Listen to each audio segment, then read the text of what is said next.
What's up everybody, I'm Dr. Winters and we're back with another video of the craziest dental videos online that you guys tag me in all the time. Today's video we're gonna find a dude with a Giga Chad jaw all the way to somebody using fruit to whiten their teeth. It's gonna be a wild one today and it just keeps getting wilder. And of course we'll look at all your crazy comments and maybe learn a little something along the way too. So let's go ahead and get right into it. Never skip jaw, oh my gosh, what is that? Whoa, let me pause it real quick. That dude has the biggest masseters I've ever seen in my entire life. Holy moly. And for some reason, he looks a little British. I don't even know why. I don't know why he looks British, but he does. Dude could definitely be a male model, I'm not gonna lie. Let's see, before we even get into this, let's see what the comments have to say. Oh my gosh, somebody said, who stole my bike seat? Oh my gosh, no, for real though. I see the bike seat. That's a little wild though, oh my gosh. Me walking out of Walmart with the whole controller in my mouth. That's terrible. And somebody said, nah, I'm fine. It's true, it is a little bit much. Let me know down below if you think that this guy's face looks crazy or if he actually liked the style. But let's continue on and see exactly what's going on here. All right, so he's just, oh my gosh, dude, look, you can actually see, oh my God, pause it right there on the side. You can see just his massive masseter just bulbing out. So basically what this is your masseter. So when you bite down, you see it bouncing there. That's your actual masseter muscle. So this guy has basically worked out his masseter muscle, or he could have some jaw issues to where he's putting a lot of force back there. We see this in a lot of TMJ issues. And in fact, if you have a very large masseter, sometimes they can even do Botox in these areas to help you with TMJ issues because it's so much. But this guy, it's almost like he doesn't use any of his facial muscles up here and he only uses back here. So my guess is that his bite is actually like where his jaw is like this. You know, instead of a flat where your teeth fit like this, my guess is it's like this and he's just biting on this back side, just right there back on his second molars. Holy moly, I wonder if this dude has just insane temporal muscles too. That's crazy. And so what he looks like he's doing is he's actually pouting some gum that he's using. Oh my gosh, dude, I can just feel the massive amounts of stress and pain. So I have TMJ issues, and one thing that you get when you have TMJ is when you're biting and you're chewing, that these muscles will swell up. These and these temporalis muscles will swell up, and you get a ton of pain. So I can only imagine the amount of clenching and grinding this guy is doing to his teeth at night with a masseter like that. That's absolutely insane. And actually, I actually don't recommend this to people. You know, these very heavy, strong mastic gums actually can cause a lot of issues. I mean, they are good for people who have a lot of soft diet, and we do need to chew things, and your body naturally needs to chew things, I agree. But if you overdo it like this and you build up a masseter that big, you could actually cause a lot of TMJ issues, wear to your teeth, cracking, a bunch of things that could haunt him down the line. And even if he thinks it looks good and he's looks maxing, as they say these days, that's right, I'm hip, I know what I'm talking about here. I guess he's probably mewing and all that stuff too, but man, holy moly, that is insane. I don't think I've ever seen somebody with a jaw that crazy before. But no, I actually don't recommend this because, you know, it just can cause issues. Let's just stop. Maybe stop about 10%. We went too far. You know, sometimes the plastic surgery goes too far. This guy went too far. You know what I'm saying? Next up, we got a guy that you guys tagged me in. I see all over the place doing all these natural remedies and all this crazy stuff.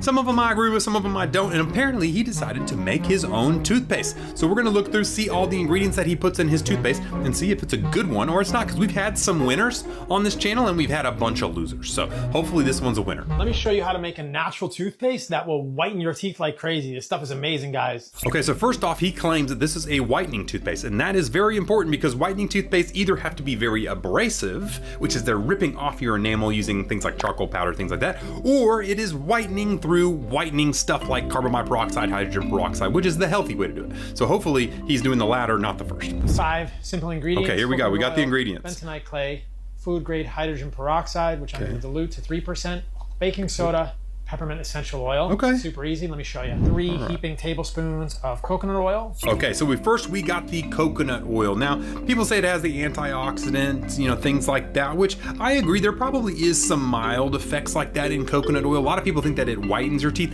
I disagree with that. It takes way too long. You gotta swish around for 20 minutes. And in fact, a lot of the cleaning has been shown on coconut oil that it's from the swishing of it, just the act of the motion. But this is not gonna harm anything. It's probably gonna add a nice base and some flavor to the toothpaste. So I don't hate this. Coconut oil has antimicrobial properties. 2 big tablespoons of baking soda, a gentle abrasive. Okay, so first off, something very important, he said, a gentle abrasive. And for the longest time, in fact, when we were in dental school, we were taught that baking soda was actually harmful to your enamel because it was too abrasive. But actually they did some studies on this and they found that the relative dent and abrasion limit of baking soda is actually very, very low. So it turns out that baking soda is a great additive to a natural toothpaste. It can actually clean pretty well, and it's also going to do some very light abrasion to your teeth without harming the enamel. So I actually don't hate that at all. Bentonite clay. Bentonite clay has a negative charge, so it pulls out metals, potentially other toxins from your mouth and gums. And I'm gonna mix that up, but not with a metal spoon. The concern here is that if you mix this up with the metal spoon, the bentonite clay might pull trace metals out of the metal spoons. Which is interesting because he got the bentonite clay out with the metal spoon.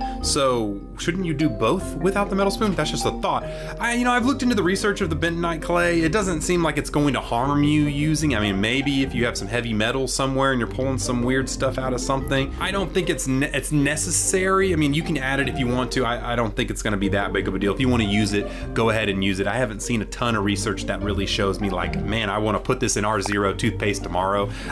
Yeah, I'm probably not going to put it in there because I don't know if there's going to be any weird harmful effects of anything like that. But so far, nothing too crazy out of the ordinary. Mix it with a wood spoon, and then I'm gonna add the peroxide. The peroxide is the whitening agent. You wanna make sure that you dilute any concentrated forms of hydrogen peroxide to around 3%. This is very, very important, and this is actually the main whitening part of the whitening toothpaste. So I'm good that he's not going the abrasive route, which is like a charcoal powder, whitening powders, things like that. He actually is going the hydrogen peroxide route. So he basically diluted it down to 3%. So make sure you use a food-safe hydrogen peroxide and make sure it's at least 3% or lower. You don't wanna go much over that because you can actually cause chemical burns in your mouth. You do have to worry a little bit about using too much hydrogen peroxide. For a long time, you might get sensitivity on your teeth. You might even get what's called oral hairy tongue from using it too much. So be aware of that. We do see that in natural toothpaste. But so far, this is a great natural whitening toothpaste that I see. And then the last thing, it looks like he's using some peppermint drops for the flavor. So there you go. It's a natural toothpaste. I really don't hate this. There's 2 things that I don't like about it though, is 1, the preservatives. I don't know how long this would last for. Does it go bad? Is there any issues with it going bad? Could it make you sick if it goes bad? How long does it last? That's one thing. And 2, we're really not getting any type of enamel protection here. And there's no fluoride and there's no nanohydroxyapatite, which are really the 2 only tried and true ways that we can see that remineralize your enamel. Now, obviously in our R0 toothpaste was something nice. We actually went with the 10% nanohydroxyapatite route because, there's a lot of stuff about fluoride that we just don't quite know yet. So personally for us, even though I don't hate fluoride, and if you want to use fluoride, that's perfectly fine with you.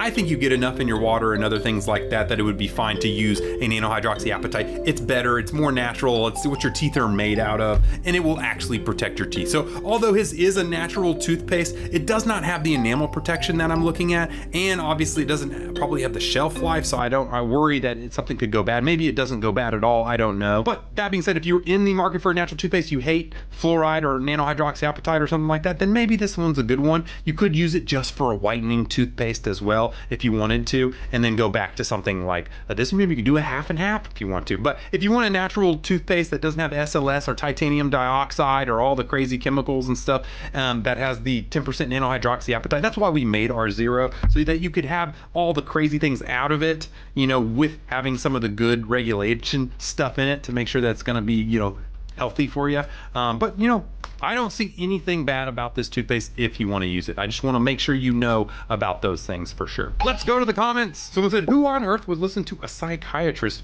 for dental advice? And even though I disagree with some of the things about this, I would rather have some fluoride or some nanohydroxyapatite in here. I don't think he did a terrible job, but I mean, there is unfortunately a lot of crazies out there giving crazy advice in areas they have no expertise in. And I did go to school for, almost 8 years on just dental alone. So I do know a thing or two. And someone said, tag that dentist guy who reviews on teeth hacks. That's me. That you did. You found me. We did it. Oh, someone actually said read up on bentonite clay before you make this, and someone said lead heavy metal contamination. See, that's what I was talking about. I just don't know a lot of these things, but other than the bentonite clay, I think you're pretty safe with most of these things. But yeah, still the bentonite clay one, probably. Also, maybe we just don't know. Now on this next one, some people just like to just mess with their braces no matter what they're doing. For some reason, people just can't keep their hands to themselves and they just have to ruin a good thing. So look at this girl you guys tagged me in that absolutely went a little bit cray-cray. Honestly, I don't know. You let me know. We'll watch the video together.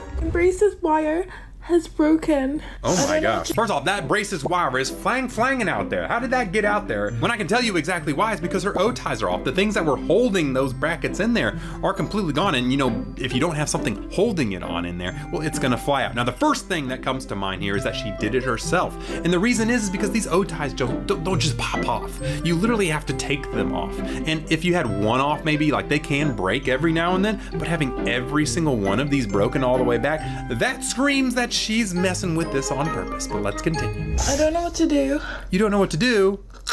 You definitely don't do that. What are we gonna do with y'all's generation? Let's have a real talk. What are we doing with y'all? What is your generation doing? Have we really fallen this far? That was your first intrusive thought. You just said, what am I going to do with this? I could put it right, and you just rip it out. You know, 1, that could break brackets. 2, I mean, 3, it's gonna ruin the wire. 4, I think I counted wrong, but who cares? I'm upset. Oh my gosh, I'm so shocked. I'm gonna pay $5,000 to get this fixed, and I'm like... Is this what they call brain rot content? Is my brain being rotted right now? No, it does not cost $5,000 to get this fixed. Now, you could ruin your $5,000 investment in braces if you keep doing stupid stuff like this. But no, we're gonna just put it back in and we're gonna tell you really, really nicely to just, please don't be a crazy person again, okay? Please, thanks. And my teeth hurt. They hurt now. It's gonna hurt again. I can't watch this anymore. Oh my gosh, no, I'm not watching this anymore. How do you guys like this type of content? This thing has 1 million views. Well, you know what? I hope the comments help me out a little bit better than what we're seeing here. Someone said that sound hurt my soul. It was kind of like a nails on the chalkboard type sound. Yeah, maybe that's a reason why you shouldn't be ripping wires out of your face. Oh my gosh, these 2 pictures here is like people just like, that's literally my face I had with that. I was like, why am I watching this brain rot content? This is the worst. And somebody later said, I'm sorry, you do not have to pay $5,000 to get a broken wire fixed. They usually fix them at your daily checkups, no paying. At least we have some logical people in the comments section, don't we? Thank goodness our world is at least saved. It looks like the people in the comments, you know, we outweighed. You got 1 crazy brain rot person, and then we got 10,000 commenters that are actually kind of smart. Maybe because they watch my videos and follow and subscribe, because we're trying to get to 10 million followers here on YouTube, and I would love it if you followed along here. So go ahead and click that button for me, okay? All right, we'll move forward to the next video. All right, as painful as it was to watch that video, this next video is about a girl who just loves the type of pain that is a little bit weird. And you guys tagged me a ton in this, said, Ventus, is this normal? Is this a mental health disorder? I don't know. Let's go ahead and watch the video together.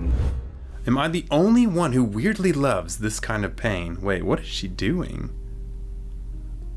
Oh, she's shoving a pin through her.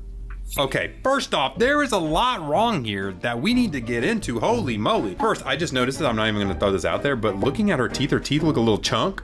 They look a little chunk, a little thick, you know, just a little thick. And I think it's because she has veneers. So first off, she probably hasn't made the best life decisions in her life because she's already got all these veneers over all of her front teeth, which you can tell, maybe not even veneers, like crowns. Like she could have got turkey teeth. I don't know this for sure. I could be totally lying here, but looking at them, she could just have thick teeth. But that's what I see regardless out the gate. Now, Ventus, tell me more about this whole like pushing a thing. Why is it bad? Well, in fact, this isn't the first that this happened. In fact, they've been doing this for a long time, because before this little thing, we had these little things called toothpicks. You know, when you go eat at the Red Lobster and you get your Cheddar Bay biscuits and your endless shrimp, and then at the end you go ahead and you unwrap a bad boy and you go, and you just pop that thing right in there. And in fact, I'm from the South, I'm not gonna lie. I grew up in Oklahoma. We had the cowboys, you know, they would always keep a toothpick just right in the teeth, just right in that little gap, and you would get what's called a black triangle from this. Fun fact, if you stick stuff between your teeth or the, you know, inside of the tooth there, you're gonna get some damage to the gum tissue. And now the gum tissue fills a little void. You see, your teeth are triangular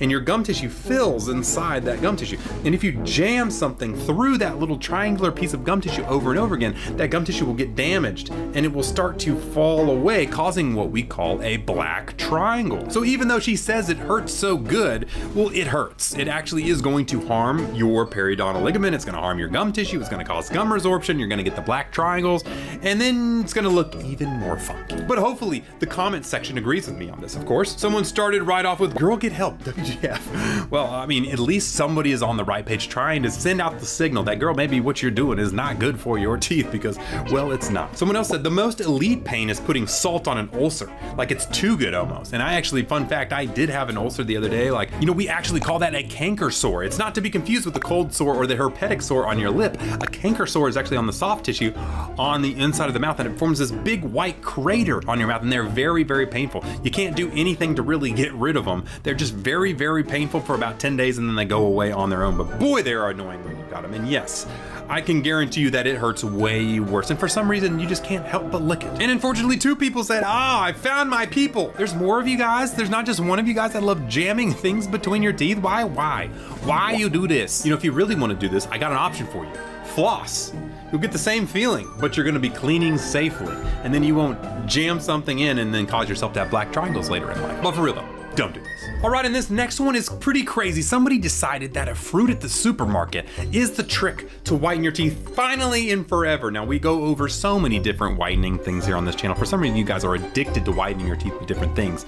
And so let's see what this remedy is and why this magic fruit might be the reason why your teeth are magically white forever. Let's go ahead and check it out. My dentist friend taught me this. Okay, I'm gonna first off say that your dentist friend probably did not teach you this. That's like the ultimate thing that I see in like scam videos on things is like, your dentist definitely doesn't want you to know this, you know, or like, my dentist tells me that this is the best thing. We're not starting off good here, but let's see. So we got some strawberries. We're gonna cut the top off, obviously. Or she just like takes the strawberry and just smashes it in her face. Okay, she's cutting it up. You know, speaking of which, right here in the middle, I love strawberries. Strawberries are good. I'm not even gonna lie. Strawberries are pretty good. What's your favorite fruit, to be honest? I'd probably choose kiwis over strawberry, to be honest. I think I know where she's going with it. She's probably gonna like mix some, oh no. Toothpaste? Strawberry toothpaste, eh? Is she gonna add anything else? She's gotta add something else to it, right? Wait, what is that? Oh, it's probably baking soda. Oh, and hydrogen peroxide? Jesus! And then brush it on your skin. Surely she means brush it on her teeth is what I'm guessing. Unless her dentist friend is teaching her how to lighten her skin. Which, fun fact, hydrogen peroxide I think does lighten skin and even lightens your hair. You put hydrogen peroxide in your hair, it turns like that orangey color and then it'll turn like bright blonde and then it'll break off.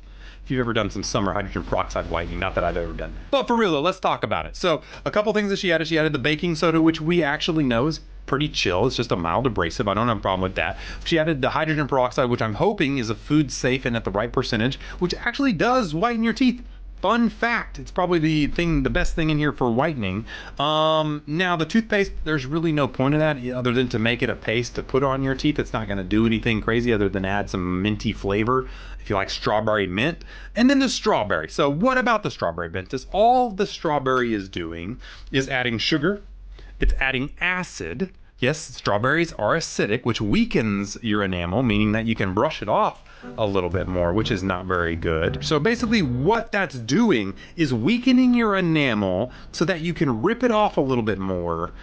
And so that's not really a good idea. You know, these people put fruits and things in their stuff. It makes no sense. It's sugary, it's acidic, it's just gonna cause problems. If you really wanted to, just get some hydrogen peroxide toothpaste or use, you know, like our hydrogen peroxide whitening strips, or get some hydrogen peroxide whitening gel, or even just rinse your mouth out with hydrogen peroxide if you're trying to whiten.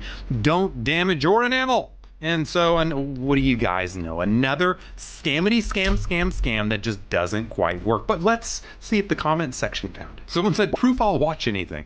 That's right. I mean, that was kind of how I felt watching that. I was like, why am I watching somebody cut up a strawberry to put it on their teeth? Someone said, def not. Boom, we got a winner there. We got a winner there. See, I am educating you guys one person at a time. It's like the 6 years and billions of views of educational content are finally worth it. I feel like a proud dad growing up. And somebody literally said, the acid from the strawberry will weaken the enamel. Yes, yes, yes. That being said, no. Don't do this. Now, we've gone through a lot of whitening hacks today. We've gone from expensive ones to homemade ones to everyone in between, but this girl says she's gonna do it for $1. She's gonna whiten your teeth for $1. So let's go ahead and see if this girl has also figured out.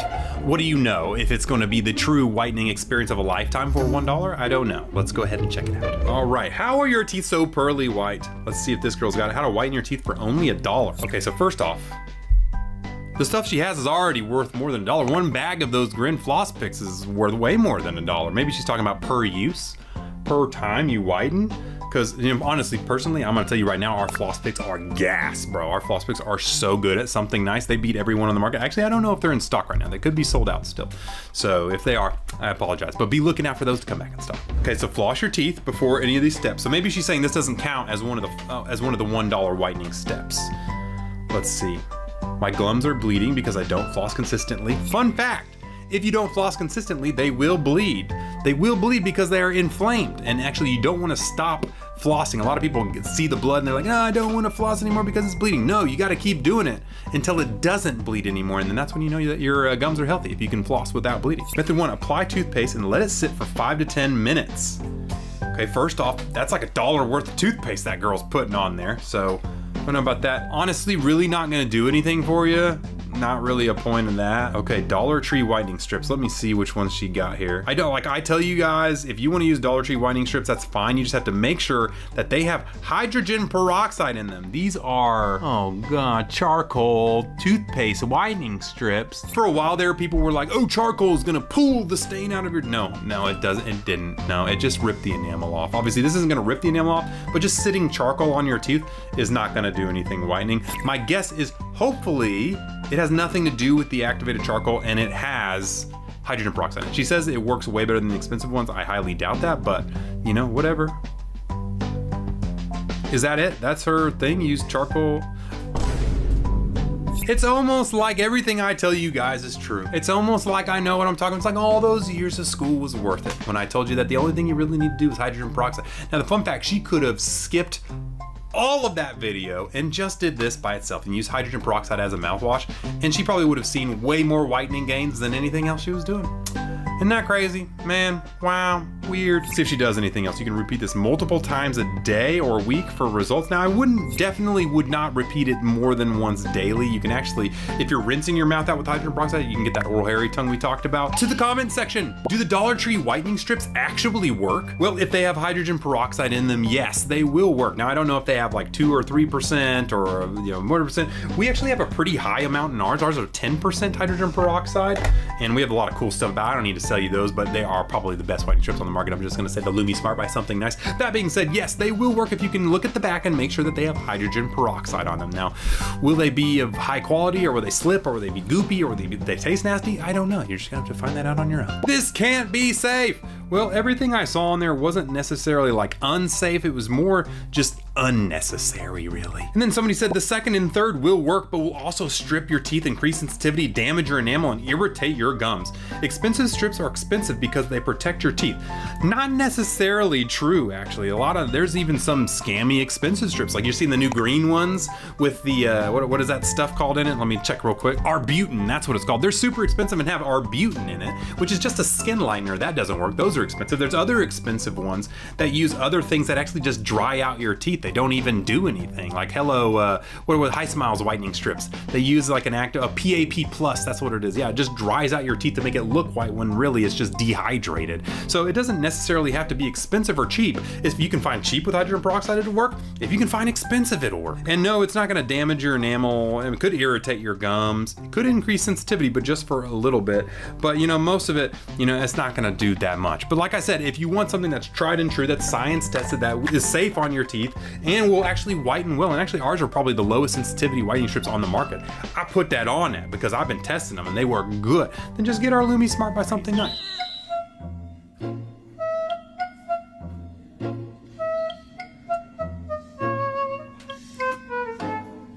Holy moly! moly, look at that baby with teeth. Somebody in the comments actually said, that baby's not premature, that baby's already mature. And somebody else said, that baby's British. I don't even know what that means. Does British people have teeth when they're born? I don't know. But for though you guys tagged me in this a ton, wondering, Pentis, what the heck is going on? Why is this little baby fresh out the press, got baby teeth already in their mouth? And there's an interesting answer to it, so let's go ahead and get right into it. The first thing that we need to note is that we have two sets of teeth. We have our baby teeth and we have our permanent set of teeth. Another thing that's important to note is basically the order in which they all come in. So our front teeth actually come in first, followed by like our premolars and molars, and then actually the canines are kind of last, and then our 12-year molars and 18-year molars and all that type of stuff. And so the reason why that's important, because this baby has teeth a little bit early. Now, when you look at the development of a tooth actually starts as what we call a tooth bud. It's a little tooth bud there, and it actually sprouts almost like a plant and becomes a tooth. Now, normally this happens like,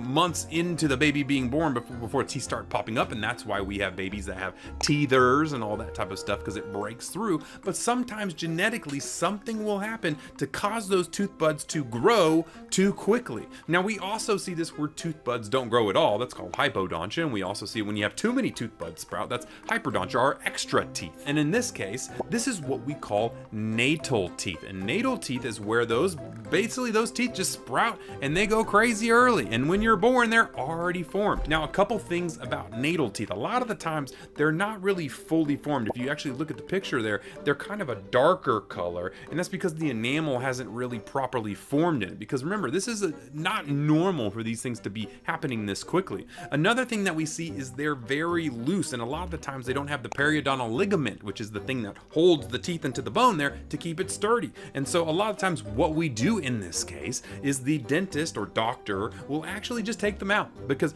they're pretty loose and they will just most of the time just come out. And another reason is for my mamas out there, when you're doing the thing, giving them some milk and stuff, you don't want chompers clamping down on you to cause a bunch of pain. And funny enough, I believe, actually, let me look it up real quick. In cultures like England and France, they were actually seen as good fortune and even a potential for greatness if you had natal teeth. Now, that being said, I am looking that if you have it in China or some parts of Africa, it was viewed as a bad omen or a sign of misfortune. So maybe hope that you are in England or France if your baby has natal teeth like this, because then it'll be some good luck. Now, in this next video, we got a girl who has some issues going on, and she rang me up and said, Pentis, what the heck is going on with my mouth? There's stuff going on and I just don't understand it. So let's go ahead and watch that video, and then we'll figure out exactly what's mysteriously going wrong with this lady's tooth. Is this normal?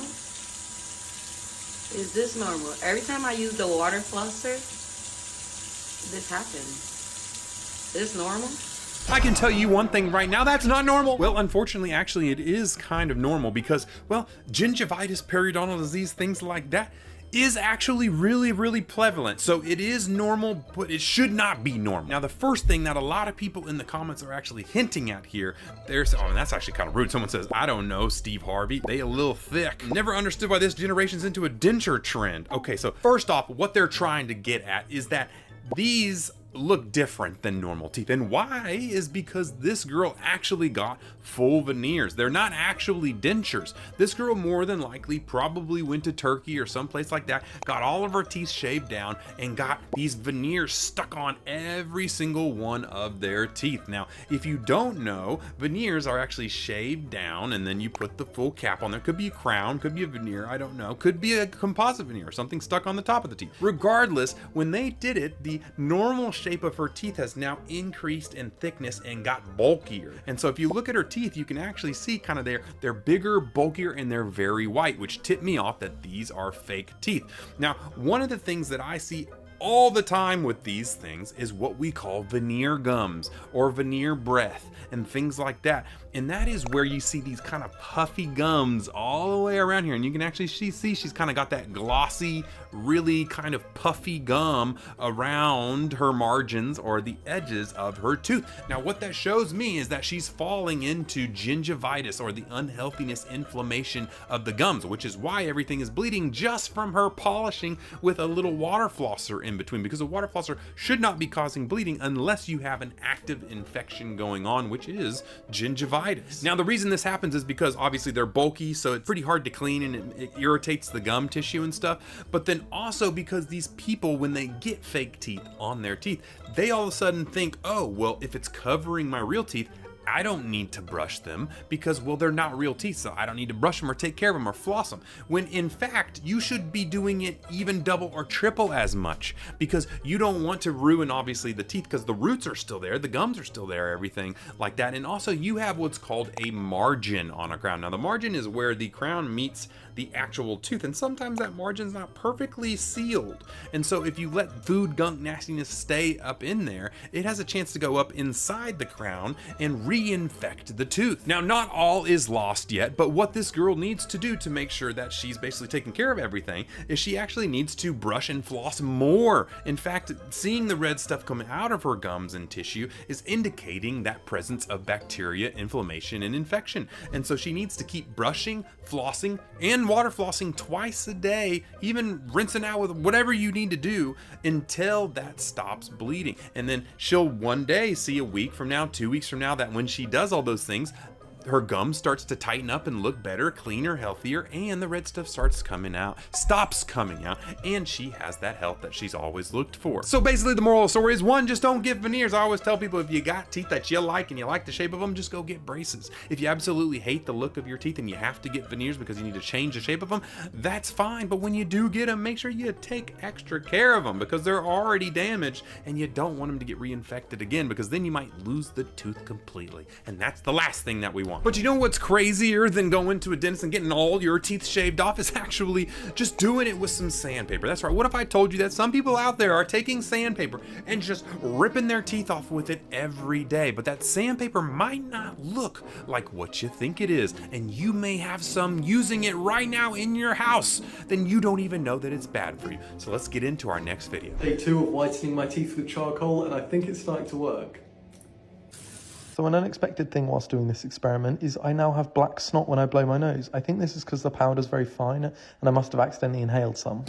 Oh my gosh, what in the venom do we have going on? My man's possessed. But no, what you're seeing here is not venom bile coming out of his mouth. This is actually charcoal toothpaste or charcoal powder, and this is what I'm talking about. This is actually the same as just taking a bunch of sandpaper powder, rubbing it off, and then throwing it in a thing and saying, hey, just put this on your teeth and just rub it across your teeth. Now, you wouldn't do that to yourself, would you? No, because that would be insane. But what if I told you this charcoal toothpaste does the exact same thing but stains your mouth? So let's keep watching him go into this, but this is actually terrible for your teeth. We'll get into it here in a second. Let's continue. It's a pretty messy method.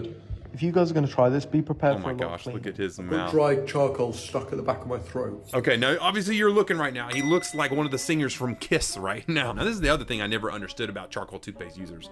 In turmeric and coconut oil, it's like it clogs your sink, it gets everything yellow, it gets everything black. Like, why can't you just do the non-messy good stuff that works? But anyways, this is another reason why I absolutely hate charcoal. Is what they think is that activated charcoal takes the toxins and pulls them out of the tooth and causes it to be white. But no, charcoal is just an abrasive, a very highly abrasive. And in fact, a lot of people want to whiten their teeth. And the crazy part is people were noticing that charcoal toothpaste or charcoal powder was working really well, and their teeth were magically getting shades whiter really quickly.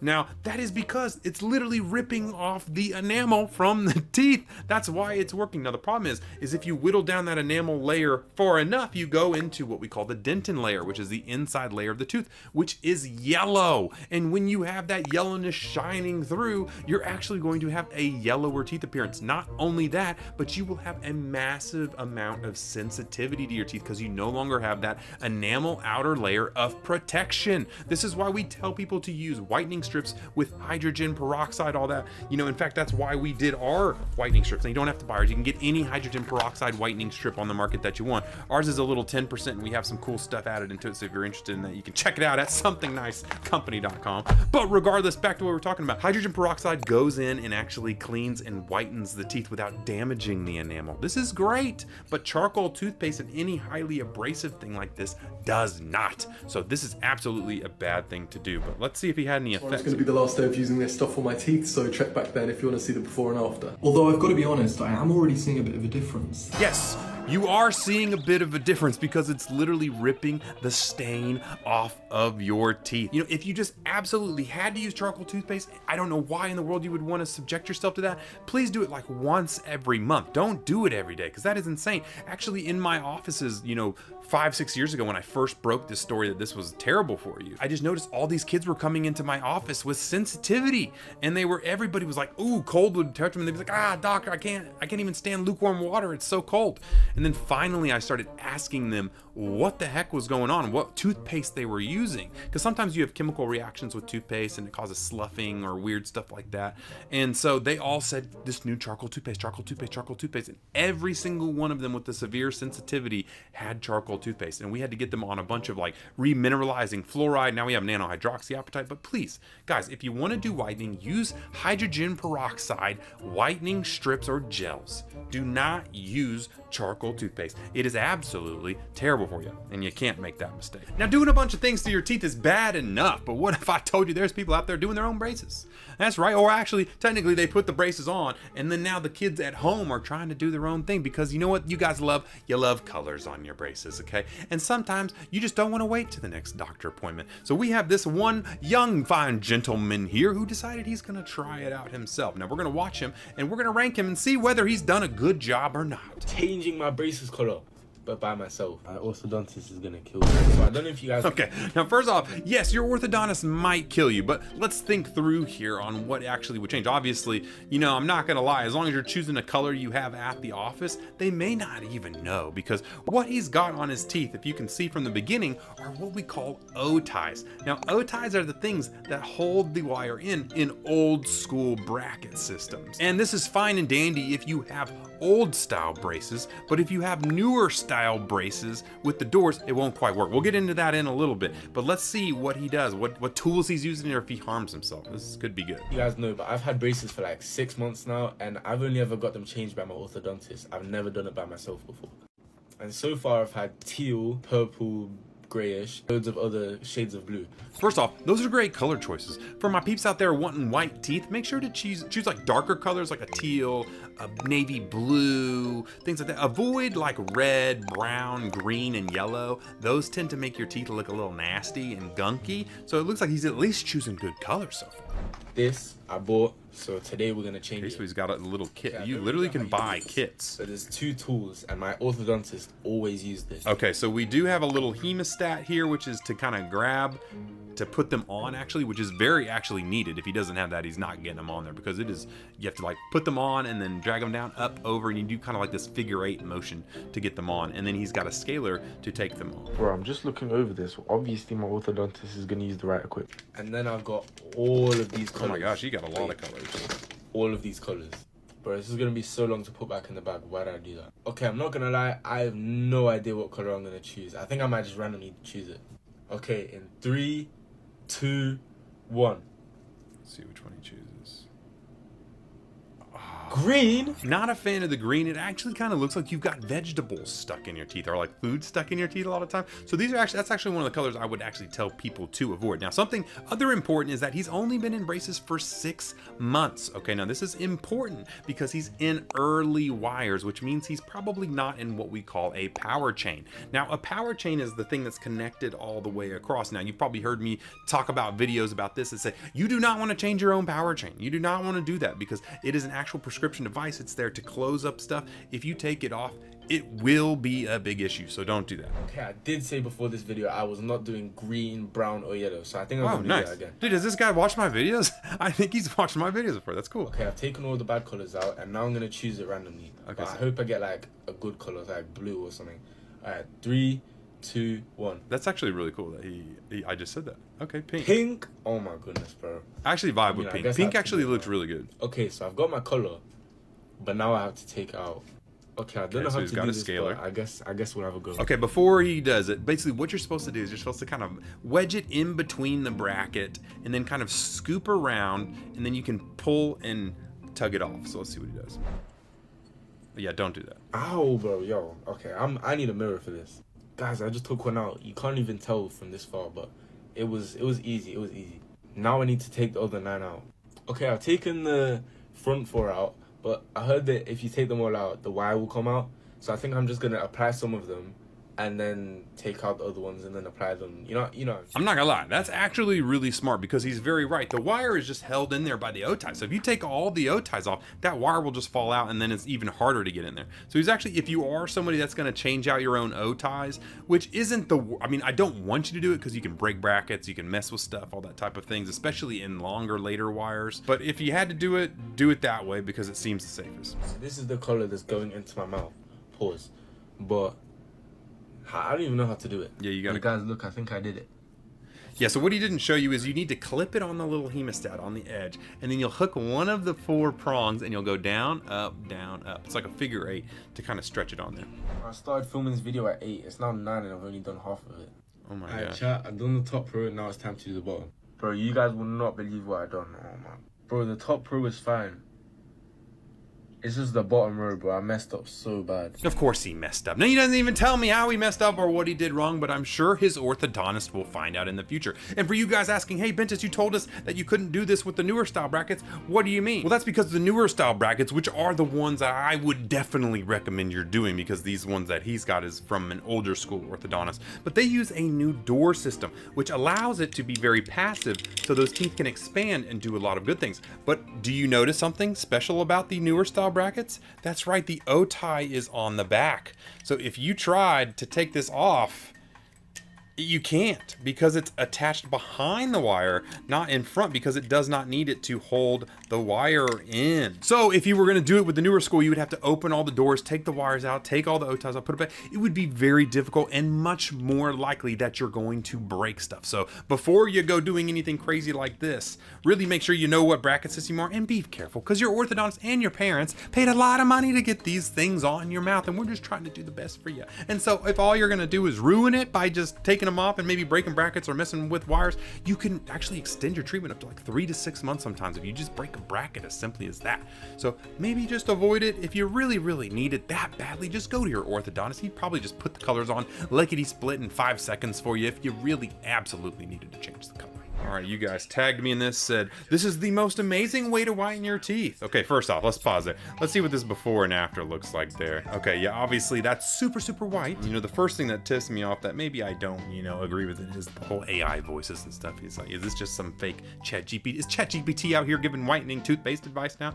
Let's see. Easy recipe and make your teeth shine bright like pearls. So save this video before it disappears. To begin, we need banana peel. Remove the inner content of the banana peel. Banana peels whiten teeth and remove yellowing. Okay, first off, banana peels don't whiten your teeth. I know some people thought it was like the calcium and potassium or something goes in and somehow magically does. No, it does not, guys. You don't need to be rubbing banana peels off, and you don't need to be scraping them off and putting them into whatever fake tooth whitening mixture he's doing here. And in fact, fruit has a thing in it. I don't know if you've ever heard of it. It's called sugar. Fruits actually have sugars in them, which can actually bind and cause all the cavities and problems in your mouth to the bacteria. Feed on it, poop out acid, you get cavities from it. So probably bananas probably isn't the best thing. So I mean, right out the gate, we're coming in hot with something that just doesn't really make a lot of sense. But let's see what else is in this thing. Put the banana peel content in a bowl. Then we need lemon. Add a teaspoon of lemon juice in it. Then add a teaspoon. Absolutely not.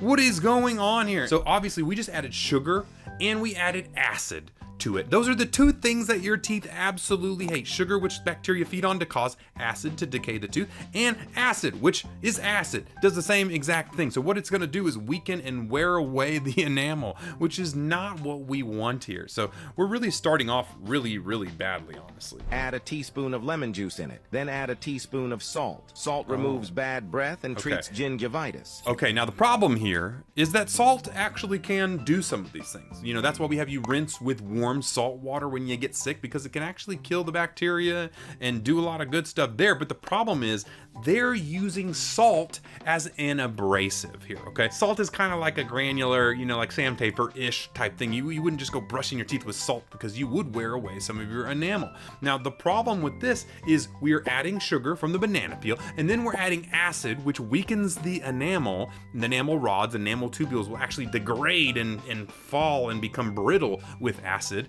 And then we're brushing an abrasive salt over it. So really what this is doing is it's weakening and then stripping and wearing away your enamel, which could technically have a whitening effect. Remember, we just talked about the charcoal toothpaste. We could have the same effect, that it will whiten because it's maybe taking away some of the outer layers of stain, but it's gonna long-term damage your teeth. So don't do this so far. This is very bad advice. Please comment "thank you" to support my work and encourage me. Then add a teaspoon of toothpaste. After that, mix the ingredients well. Now how to use this recipe. Brush your teeth well with this mixture for 2 minutes. Okay, now by the way, toothpaste do have some abrasives still in them. Now they're a lot less. Now if you're using a whitening tooth, that's actually one of the reasons why I don't recommend whitening toothpastes, because a lot of the time they don't use hydrogen peroxide. If you do find a whitening toothpaste with no abrasives that has some hydrogen peroxide in it, that's fine. But most whitening toothpaste actually just have a higher RDA, or relative dent and abrasion limit. It's actually, you can go look up the chart of the toothpaste that have the highest RDA.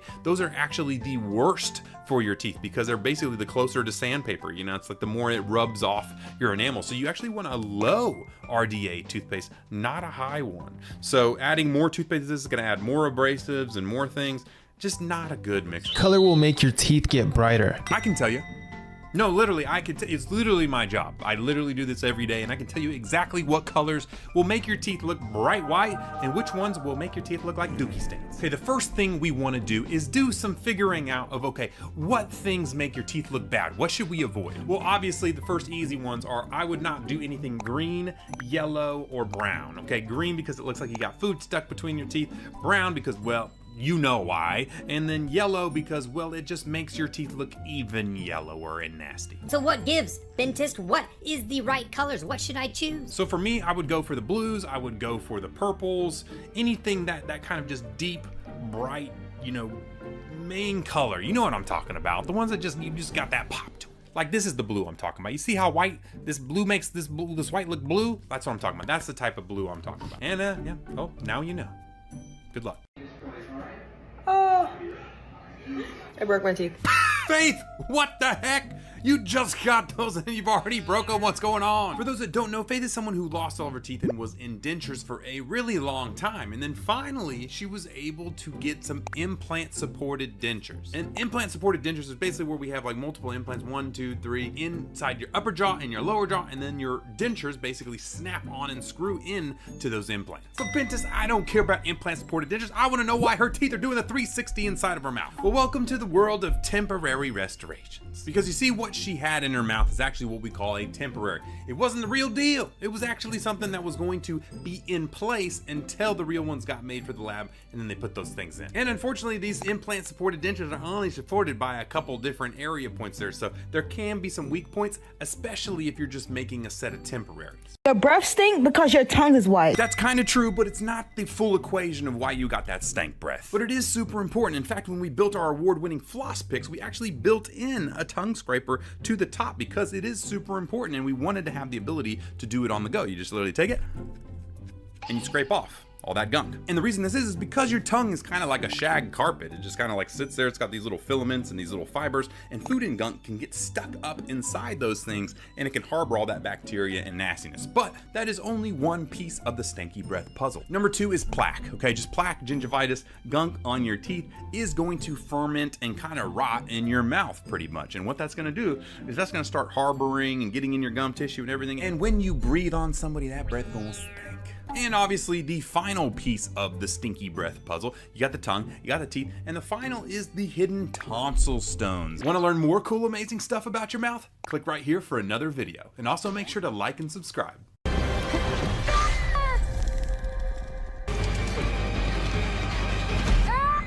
You should wear your retainers every day. And not just because it can get a little bit painful like this. Well, let me just explain it to you. Don't just wear it to keep your teeth straight. I mean, I would love you to keep wearing it to retain, that's why they're called retainers, where your teeth were. But that being said, they also protect your teeth. That clear overlapping retainers, they protect you from grinding down, chipping, wearing. I didn't have those as a kid. I had the crazy old school Holley retainers, and those didn't protect the edges of my teeth. In fact, I wore my teeth down so much that I actually ground my teeth on the metal parts of the retainer, and it got even worse. So be happy that you've got a retainer, not only to keep those teeth exactly straight and looking awesome, but to protect them too, okay? As long as you can snap those bad boys in, yes, it's gonna hurt. Yes, there's going to be some soreness because your teeth are gonna be moving, but that's kind of a mini Invisalign case to get you back to normal again. So suck it up, wear them for full time for a couple months, and then go back to wearing them nighttime only. I get crazy. I get crazy. Okay, hold up, that's crazy. What is that torture device in her mouth? But for real though, you guys asking me 45 times a day for some reason about this video, saying, Bentis, what the heck is this thing, this saw-looking contraption inside this girl's mouth? Well, I'm about to tell you. This thing is what we like to call a tongue tamer. Yes, right? You know, we're trying to like tame a lion, we're taming your tongue, because your tongue can cause some problems if you didn't know. But what if I told you that the way you swallow and push your tongue around is a light continuous force over time in the wrong direction? Because this girl has what we call a tongue thrust. When she swallows, I can't even do it, she pushes her tongue up against the front of her teeth, and that causes those teeth to go and end up in what we call an open bite. And so the tongue tamer comes in and creates all these little pokey things in the way, so literally if you tried to stick your tongue up in the wrong areas, well, it hurts. How does your tongue rest on the roof of your mouth? I can tell you. No, I literally can't, because I'm a dentist. It makes you think, what other muscles do you use that are up high, that are not being active, that are passive? You know, if you held your arm up, you can't hold it there forever. That thing's gonna get tired. So how does your tongue do it all day long and all night long without getting super tired? That's the question, now let's answer it. And that's actually pretty interesting, because for some people, you're gonna notice your tongue's not at the roof of your mouth. In fact, your tongue's somewhere else pressed, and that could be causing some of the other issues you've got going on in your mouth, because it's normal to have it to the roof of your mouth, and the way that it can stay there is actually just via light suction. So when you swallow with your tongue to the roof of your mouth, it should create a very light suction that holds it up against the roof of your mouth, and that's actually a healthy position to keep your tongue. And people with speech impediments or problems or open bites or things like that are normally caused because that tongue is placed in a different area. If you have swollen, overgrown gums, you might have a condition called nasty mouth syndrome, because that's exactly what it is. Because you see, your teeth are like a garden, right? They're like weeds. They like to grow around things, but instead of sunlight and food, you know, whatever, however plants eat, be in the way that they do, it's the food and gunk that you leave on your teeth that they feed and they eat on. So if you have this overgrowth of gums, normally that means to me that you are not cleaning, brushing, and or flossing, and you're leaving all this gunk called plaque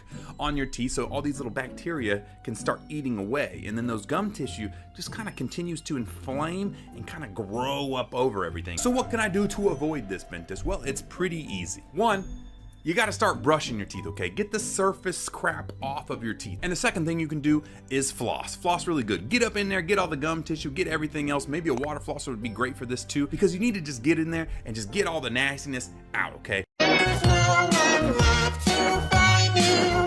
I'll take your place inside you. I'll tell you what, I hope I never find you, because that is scary. But the reason I'm calling this meeting today is to figure out what the heck is going on with our younger generation and your obsession with pointy teeth. That's right, you guys have an obsession with pointy teeth, and I don't know what caused it, because over the last 10 years, all I've heard from kids, and now adults too, is I want my canines pointy. I want to keep them pointy, and if you can, make them pointy. And it's not just kids anymore. I mean, it was kids, and then it led up to teenagers, and then college kids, and now I got adults telling me when I take my braces off, I want my canines as pointy as can be. I want to look like I'm Edward Cullen on the scene of Twilight right now, okay? I'm ready to go ahead and be my vampire self at night. That's the way I'm feeling. So really what I want to know is why. Just let me know why down below. Why do you guys obsess about having pointy teeth? Because sometimes, I'm not gonna lie, you would look so much better with rounded canines than pointy ones. So much better. I found out that a lot of people that have breast cancer and a few different types of cancers, a very common denominator between all of them is rooted based off of a root canal. Yep, just learned about that the other day. Wait, what?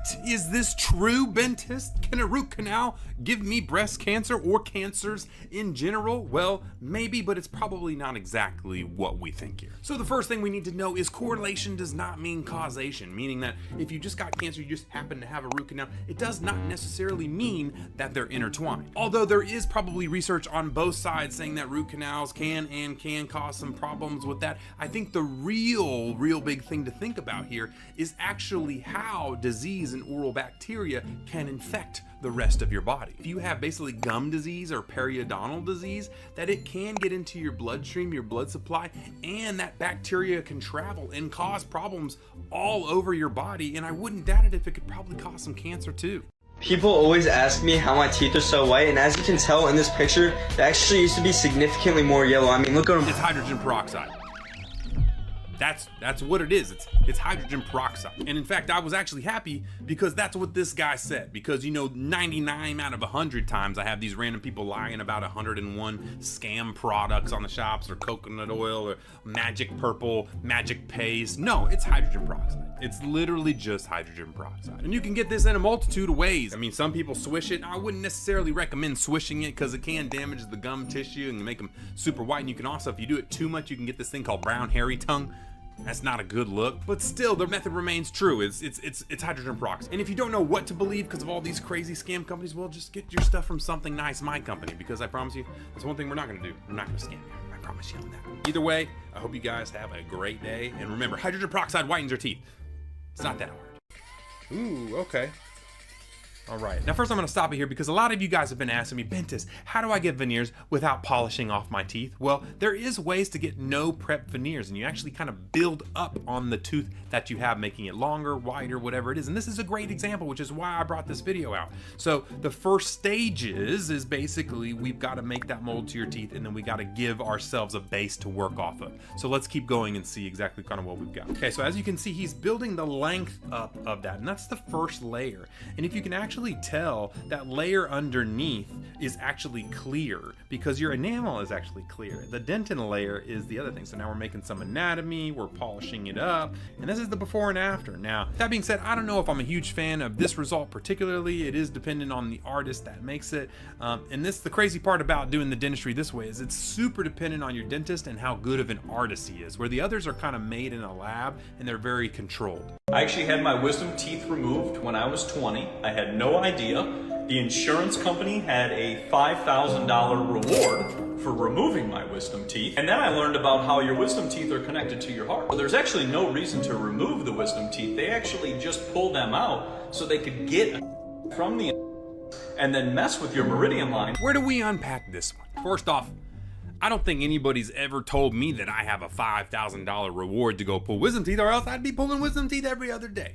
I'm telling you what. So when we tell you to get your wisdom teeth out, it's not just because we're trying to get some free $5,000, lottery pick from the insurance company. Now, oral surgeons, that is their kind of main job. That's how they make their money. They take wisdom teeth out, but they get referred by dentists and orthodontists and periodontists. I don't make any money from referring people to get their wisdom teeth out. I don't get anything for it. I'm just doing it because I've seen the nastiness that can come from leaving an impacted wisdom tooth in. So if you have those things and your dentist tells you to get them out, get them out. I just wanna be part of your I'll tell you, one of the craziest things about being a dentist / orthodontist is how much I realize people's teeth before they even know I realize what's going on with their teeth, because I can tell a lot about this person without even seeing their face. So let's go over this girl's. The first thing I notice is she's got a gap, but it's not an even gap. So that means that it's probably caused by something, and my brain would eventually go to, does she have a frenum issue? And it looks like she does have a frenum. And you can see that thing that's stuck right here is going all the way down here into her gum tissue, attaching, causing her gap. The next thing I notice is she's got a little snaggletooth right here, and that's actually because she has an anterior crossbite. And the last thing that I see looking at this is all the white spots on her teeth. And when I see that, I know almost immediately that this person had one of two things. More likely, it's the other. And that is actually a high fluoride content in your water, often found in country towns that have well water and a ton of fluoride in them.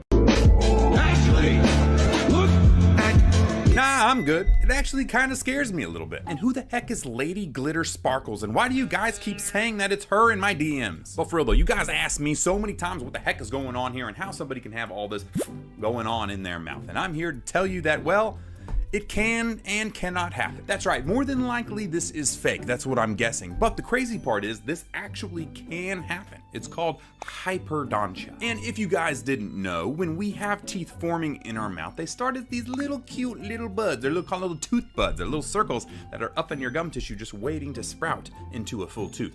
And some people have more of the gardening of those tooth buds in their gums than others, okay? You just simply have more tooth buds in your mouth than you're supposed to have. And I still have no idea who Lady Glitter Sparkles is. Oh, also, these are more than likely just fake Bubba teeth that she's putting on for views. A neat and innovative thing that I've done to date is with Ye. I think the inspiration was really... Okay, right out of the gate, I'm looking at yes, Ye. Kanye West. He's got some crazy grills here, but I think what's great, my man just said the most crazy thing that he's ever done is do a grill. When I'm looking at, my man has a whole full hairline of tats. Imagine you go into your dentist office and this man is the one coming in to pull your teeth. I don't know if I would be scared or happy because he's probably got the strength to pull that thing out of there with no problems or issues. But anyways, let's hear what he has to say. Innovative thing that I've done to date is with Ye. I think the inspiration was really his mind and his vision. Some people I think don't understand. And I don't expect everybody to understand that. Now the crazy thing, my man is not making the run-of-the-mill grills that you see online. You know, the ones that you get that you just pop in and you pop out. These are actual dental appliances. That means he's shaving down teeth, popping them in, and permanently fixing them to somebody's teeth, which is actually wild. And in fact, there's so much about grills that I'm sure we're gonna get into here. But yeah, so these are obviously some of them. So let's go ahead and keep on watching. Okay, so who we got here? We've got Chris Brown, we've got Odell Beckham, we got Post Malone, we got I Don't Even Know, we've got DaBaby, we've got I Don't Even Know, but I'm sure that these guys are just as big as everybody else. But looks like my man is obviously doing a lot of people here, so. All right, let's see what his workshop is. Hi, I'm Dr. Connolly. Welcome to my workshop where I make $1 million smiles on the biggest rappers in the world. So there is a strong delineation between the two words grill in dentistry. Exactly what I was trying to say earlier. There's a huge deal between making grills and dentistry. You know, some of them just don't, they just put them on there, they mint or whatever. Dentistry is an art. I mean, you literally have to make sure the bite is correct, the teeth are correct, you're taking off tooth structure permanently that you probably can't get back. There is a lot more to, I mean, you getting them in an anesthesia, doing a bunch of crazy different things if you need to for some of these, I'm sure. Let's hear his take on it. Padded bra, the breast implants, the grill, and dentistry. Padded bra. So what's the most expensive smile that I've done? Close to $3 million. $3 million! The question I have is, what's my man's overhead? How much is he making on these things? Like a rare red diamond, maybe hundreds of millions. When we first started with Posty, the concept was... Okay, I see you, Post Malone. Dang, I just realized he's got these massive diamonds right here that take up the whole, that's like a 3-carat diamond just taking up the whole canine he's got. You know, this is wild because I'm actually looking at these celebrities' teeth for the first time. Post Malone's got some pretty straight teeth here. He does have a little bit of gum puffiness that I see here, so he probably should do a little bit more flossing between the teeth, because what we're seeing here is basically he's got some veneers, and these puffy red gums is just from not cleaning the veneers as good as you should. But regardless, I think the most unique and innovative thing that I've done to date is with Ye. I think when you first look at it, it's a little confusing. It doesn't look too wild to me. It looks like just a solid grill, probably titanium or white gold or something like that. It is interesting that it's kind of like almost like a NFL mouth guard looking. But yeah, I really want to see what his actual place looks like. This looks like a back place, but I mean, we've got, you know, obviously this is for anesthesia and there's some nitrous containers back there. So he's putting people to sleep, which is pretty crazy stuff. And you find yourself kind of looking, and it's attractive. I think the inspiration was really, it's pretty cool. His mind and his vision. Imagine Kanye West calls you up and says, "Hey Bentis, I got something for you, man. I want you to do my grills." How crazy would that be? And fun fact, Lil Uzi Vert and I actually are friends. He actually contacted me like 3-4 years ago to do his braces, which is weird enough. So shout out you, Lil Uzi. We're so locked into a box in dentistry and like tooth shapes, colors. And okay, I'm not gonna lie, it looked really cool in the photos, but now that I see it directly in the face here, obviously there's something going on here, because my man literally looks like he took those gum wrappers and just kind of folded them up over teeth, you know, like we used to do back in the day. I'm sure it looks better in person. I'm sure Kanye West probably looks good. All of a sudden somebody comes and says, "Hey, let's do this," and you're like, "Whoa, what? To take it a step further, we've partnered with a company called Proclaim. These are ones that are super expensive, and I'm not too sure if they're really that much worth it or not, but basically they custom fit to your mouth, and then they spray water directly between each and every tooth individually in between. I mean, can you just floss or use our water flosser like this and just go between each tooth? Yes, but I mean, I guess it saves you about 30 seconds, but they are pretty cool. Thank God we have people like him that have minds that are so expansive. You know, I love this. I can't get over how big my man is. You know, I'm the guy that implemented his design. 100% of it goes to him. Some people I think don't understand. Okay, so what I'm hearing so far is maybe he doesn't design these. He has an artist design them. He's really just the dentist that puts them in and makes sure that they fit properly. So he's maybe not the artist as far as I can tell, but still. Why do people think that I removed Ye's teeth? The Daily Mail UK, I might be mispronouncing the name of the publication. They caught wind of something in a press release, and without verification or without anybody, they just ran the press. I do actually remember making a video about this when it came out, that he had these grills and that they removed all the teeth, and I was trying to explain to people, no, that's not how you work. He's technically is removing tooth structure more than likely, like a veneer would remove tooth structure. Same way, he's just replacing it with a metal veneer that is in the shape of the vampire fangs and things like that. So did they remove tooth structure? Probably. Did they remove Ye's teeth to put those in? Absolutely not. Yeah, so Yachty came to me. He already had veneer work done. Dude, I mean, where are these rappers getting this money from? I mean, obviously, I know where they're getting that money from. All the streaming sales. But seriously, I mean, look at these things. These are all like 5-carat diamonds, 3 of them, and then he's got these massive ones. I mean, honestly, it looks pretty freaking sick, not gonna lie. Doesn't look like he's got veneers that I can see, and it does look like he actually takes care of his gums. So good on you, Yachty. I appreciate you taking care of your teeth. We put in 4 10mm, which are just under 5 carats. Okay, maybe he does have. And we trimmed them. We custom trimmed them. He's over $1 million. Another person That's that I crazy. worked with. $1 million. All right, let's see old Travy's teeth. So could be some natural veneers here. Hard to tell. He's got actually diamonds embedded inside the tooth, which is a little bit different. It's not shaving down the front of the tooth. It's like they make a little porthole on the tooth and they just glue in the diamond from there. I still have not figured out how they get that to stay. You know, I mean, because diamond doesn't stick to tooth. So I'm a little confused. I mean, I know like in like jewelry, you make it and then you burnish the edges of the teeth. Oh, maybe that's what they do. Maybe they just bond to the outside of the tooth and the composite holds it in from the outside. So it's really not attached to anything. That's probably how that works. I put together this program of tattooing bodies while doing teeth. What? Look at all these mess. So we've got the intubation stuff going on here that's making sure he's breathing. We've got, you know, people doing the stuff. It looks like he's doing his drilling or whatever he needs to get it ready here. And then at the same time, they are tattooing his entire body. So, you know, you wake up from a tattoo like that and your body's in a pretty good place. And you're just fully tatted. Gunna was at the jeweler and Isaac called me on FaceTime with Gun. Can we put a P diamond in Guns too? I'm like, can you cut a P? Okay, so he's working with a diamond cutter, an artist guy. It does sound like he's the implementation guy. Offset is an extremely smart individual. Okay, so obviously these are definitely veneers. Can't really see his gums, but it does look a little puffy. These are a little bit wider, so it makes me think that maybe these are what we call no prep veneers, or he went to Turkey and got them shaved all the way down and these are crowns. Personally, I'm not a fan of the big super white look like this, but it does look like he's got some hearts and some purple stuff in there, which is kind of cool. Yeah, his stuff is electric, but you ain't seen nothing yet. Give me another year when we're really done, be popping. So OBJ's $2 million smile. OBJ, my boy, I think you got cooked if that's all you got for $2 million. You just got like 4 things for $2 million, bro. We can get a whole house for that. What are we doing? What a business am I in? Why am I not making grills for the famous? His stones are flawless. You know, no inclusions, colorless, custom. He's got great cut. Teeth though. As good as it gets, you know. Looks, up until looks this like he's got point, real grills teeth too. Maybe fit like a sports guard. So what we did was embedded magnets, and then it just fits on the outside and literally snaps in place. Did my man just say that he put magnets in his teeth so his sports guard snaps in place? That's crazy. So now let's check out some other dentists' work.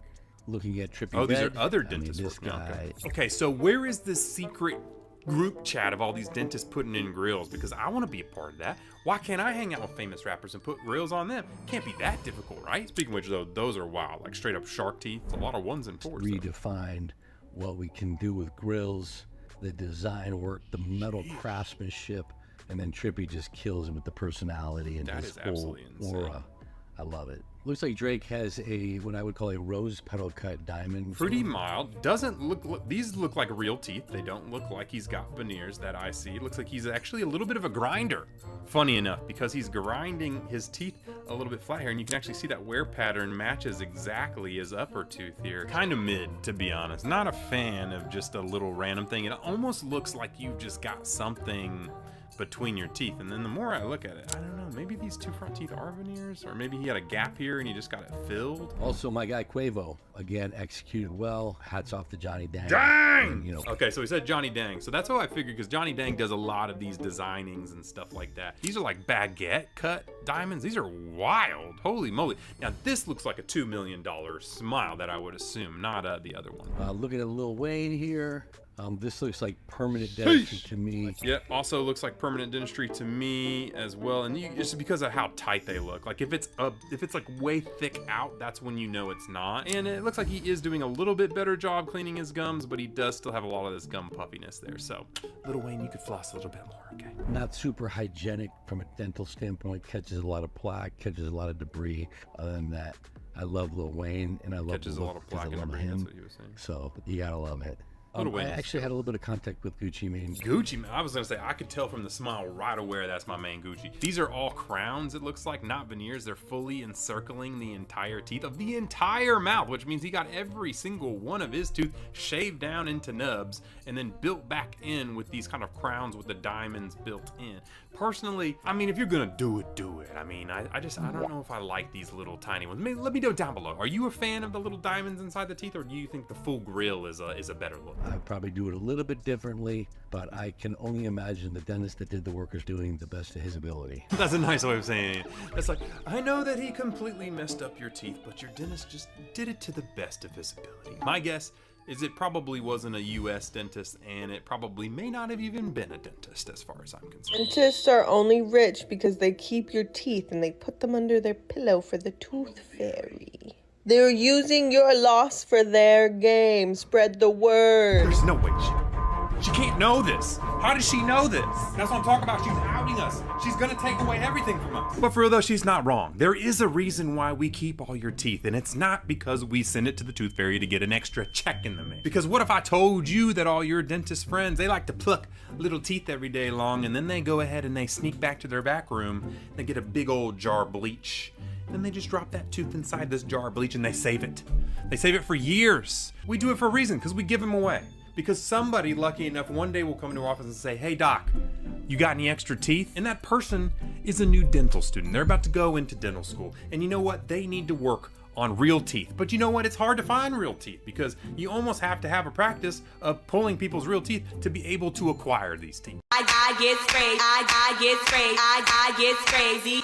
Okay, hold up. That's crazy. What is that torture device in her mouth? But for real though, you guys asking me 45 times a day for some reason about this video, saying, Bentis, what the heck is this thing, this saw-looking contraption inside this girl's mouth? Well, I'm about to tell you. This thing is what we like to call a tongue tamer. Yes, right? You know, we're trying to like tame a lion. We're taming your tongue because your tongue can cause some problems if you didn't know. But what if I told you that the way you swallow and push your tongue around is a light continuous force over time in the wrong direction? Because this girl has what we call a tongue thrust. When she swallows, I can't even do it. She pushes her tongue up against the front of her teeth, and that causes those teeth to go and end up in what we call an open bite. And so the tongue tamer comes in and creates all these little pokey things in the way, so literally if you tried to stick your tongue up in the wrong areas, well, it hurts. This is how veneers look to me.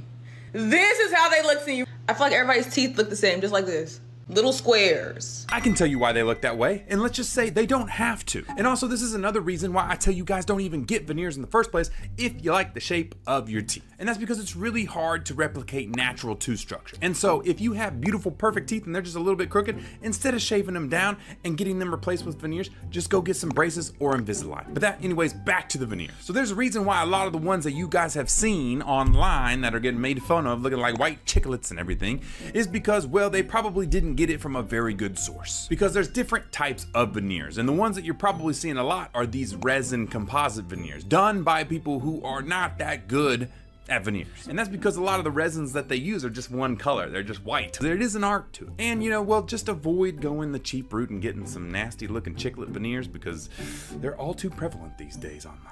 People think brushing your teeth is good for you. So you don't brush your teeth either? I haven't brushed my teeth in years. So I don't need to brush my teeth. You don't need to shower. Okay, big dog, showering is where I draw the line, okay? I gotta deal with patients' stinky breath all day long. I don't wanna deal with them being stinky too, okay? But for real though, I got 1,000 questions asking me, this guy never brushes his teeth. How is it possible that he still has teeth in his mouth? And we're gonna figure out exactly why that may be. So if my man is only on like a carnivore diet, he's only eating meat, he's not eating very sugary things or carbohydrate things, there's no fuel for that bacteria to eat. And then in turn, more than likely, it's not gonna cause cavities because there's nothing for it to eat to cause the cavities. No acid, no tooth decay, no cavities. Now, there's other things too. I mean, he could just purely be genetically different too. I mean, he could have had a ton of fluoride in his water when he was younger, and that strengthens the teeth up like crazy. You actually see these little white spots, we call them fluorosis. And that actually means that your tooth is infused with fluoride and it's super hyper strong. What color will make your teeth get brighter? I can tell you. No, literally, it's literally my job. I literally do this every day, and I can tell you exactly what colors will make your teeth look bright white and which ones will make your teeth look like dookie stains. Okay, the first thing we want to do is do some figuring out of, okay, what things make your teeth look bad? What should we avoid? Well, obviously, the first easy ones are, I would not do anything green, yellow, or brown. Okay, green because it looks like you got food stuck between your teeth. Brown because, well, you know why. And then yellow because, well, it just makes your teeth look even yellower and nasty. So what gives? Dentist, what is the right colors? What should I choose? So for me, I would go for the blues, I would go for the purples, anything that kind of just deep, bright, you know, main color. You know what I'm talking about. The ones that you just got that pop to it. Like this is the blue I'm talking about. You see how white this blue makes this white look blue? That's what I'm talking about. That's the type of blue I'm talking about. And yeah, oh, now you know. Good luck.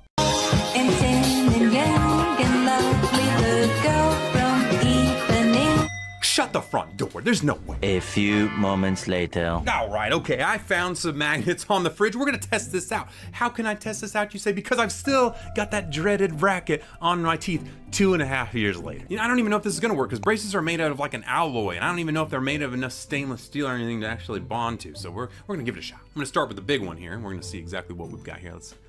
Here's the racket, just so you know. What the? All right, we're gonna try it without the lid. Huh? Dang it. You know, I'm not gonna lie, it's not working. Okay, now we're gonna try the light one and see if the light one works. Okay, let's test. Just kidding, it literally just stuck to my lip. It didn't do anything. Let's try it without the thing here. So unfortunately, this is not true, I don't think. I mean, you can try it with your own braces and let me know if it works, but I'm pretty sure it doesn't.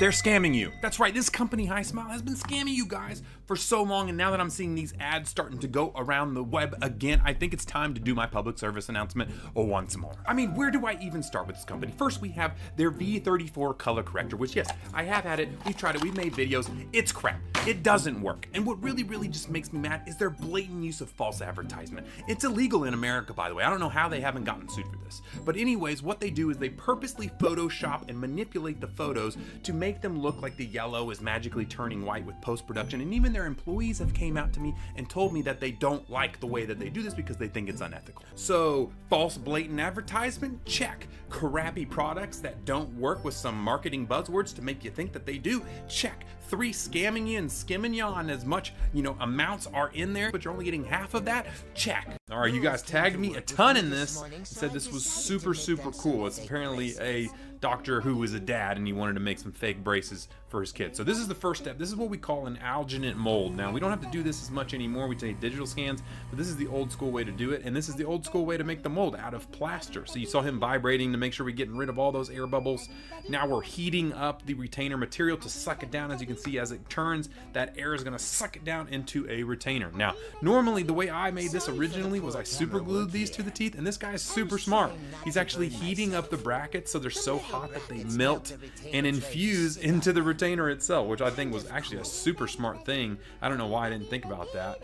Probably gonna stick way better than my super glue in my mouth and way less toxic. That's what it looks like. Actually, it looks really good. Now let's see what it looks like on his daughter. I'm assuming it's his daughter.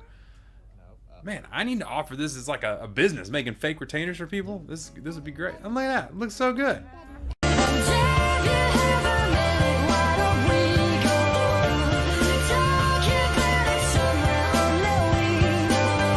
Okay, first off, 9 years is crazy, but that's not what I want to talk about. I don't want to talk about the time in braces, although that is a little bit wild. But what I do want to talk about is why her smile looks so good, because there's a small little detail that a lot of people don't realize that can turn your smile from average to Hollywood overnight. And that is what we like to call smile arc. That's right, a smile arc, or basically how arcish the teeth are they flat, are they arched, or whatever, is actually a big determinant on whether your smile looks super good or not. There's a very important thing that frames your smile, and that is your lower lip. And so your lower lip, some people's lower lips are flatter, some people's are more arched. And so we actually have to move and change the way that your upper teeth are angled to follow that lower lip line and give you a proper smile arc. Okay, you guys tagged me in this a ton, kids toothpaste hack. So it looks like we're mixing two different toothpaste together and we're adding mouthwash. Why are you adding mouthwash? Okay, so we're stirring it up with a spoon. That looks gross, but you know, whatever. Okay, it looks like slime.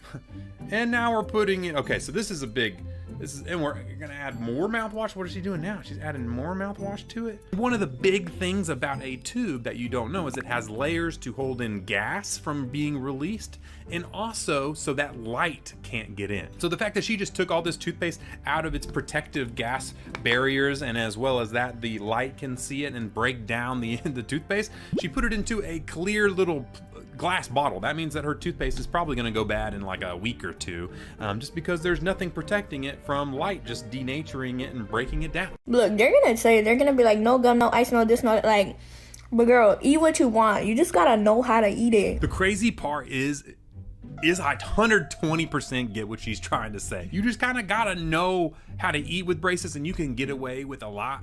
And if you just try to not think about the braces and you just eat without thinking about the braces, you're gonna break a bracket. It's really hard to understand.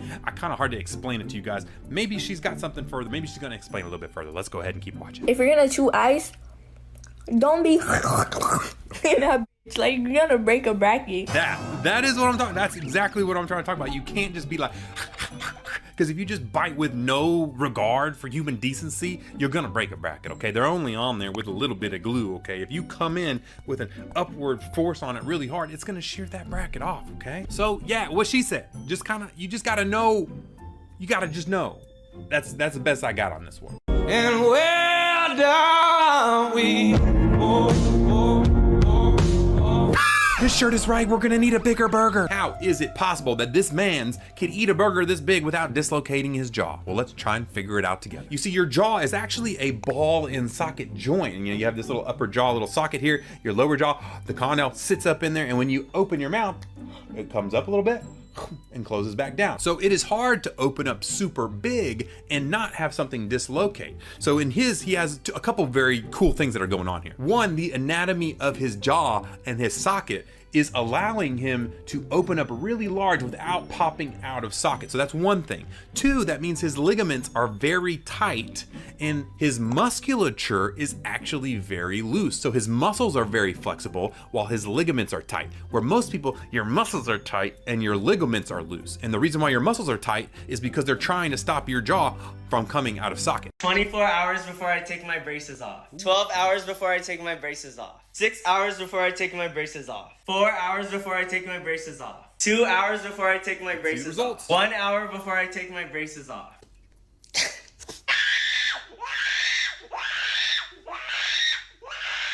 I like how he didn't overreact at all. Yeah, that was great. Very demure, very cutesy, very sweetsy. I'm not gonna lie, body dysmorphia is real. That's right, and it doesn't necessarily have to be a negative body image type thing. It's just the fact that your body, you get used to what you looked like. And fun fact, I cried whenever they told me I had to get my braces on when I was a kid, and then I cried again when I had to get them off because I liked them so much. So you're not alone. And so when you get them off, yes, you might have a mild freak out for a little bit, but I promise you, it just looks weird for a little bit. 2 weeks later, you're gonna be loving it and you're gonna be thinking, why the heck did I wanna keep my braces on? This is amazing. But until then, let the self-loathing commence because, well, it's pretty common. I see it a lot. I broke my teeth. Faith, what the heck?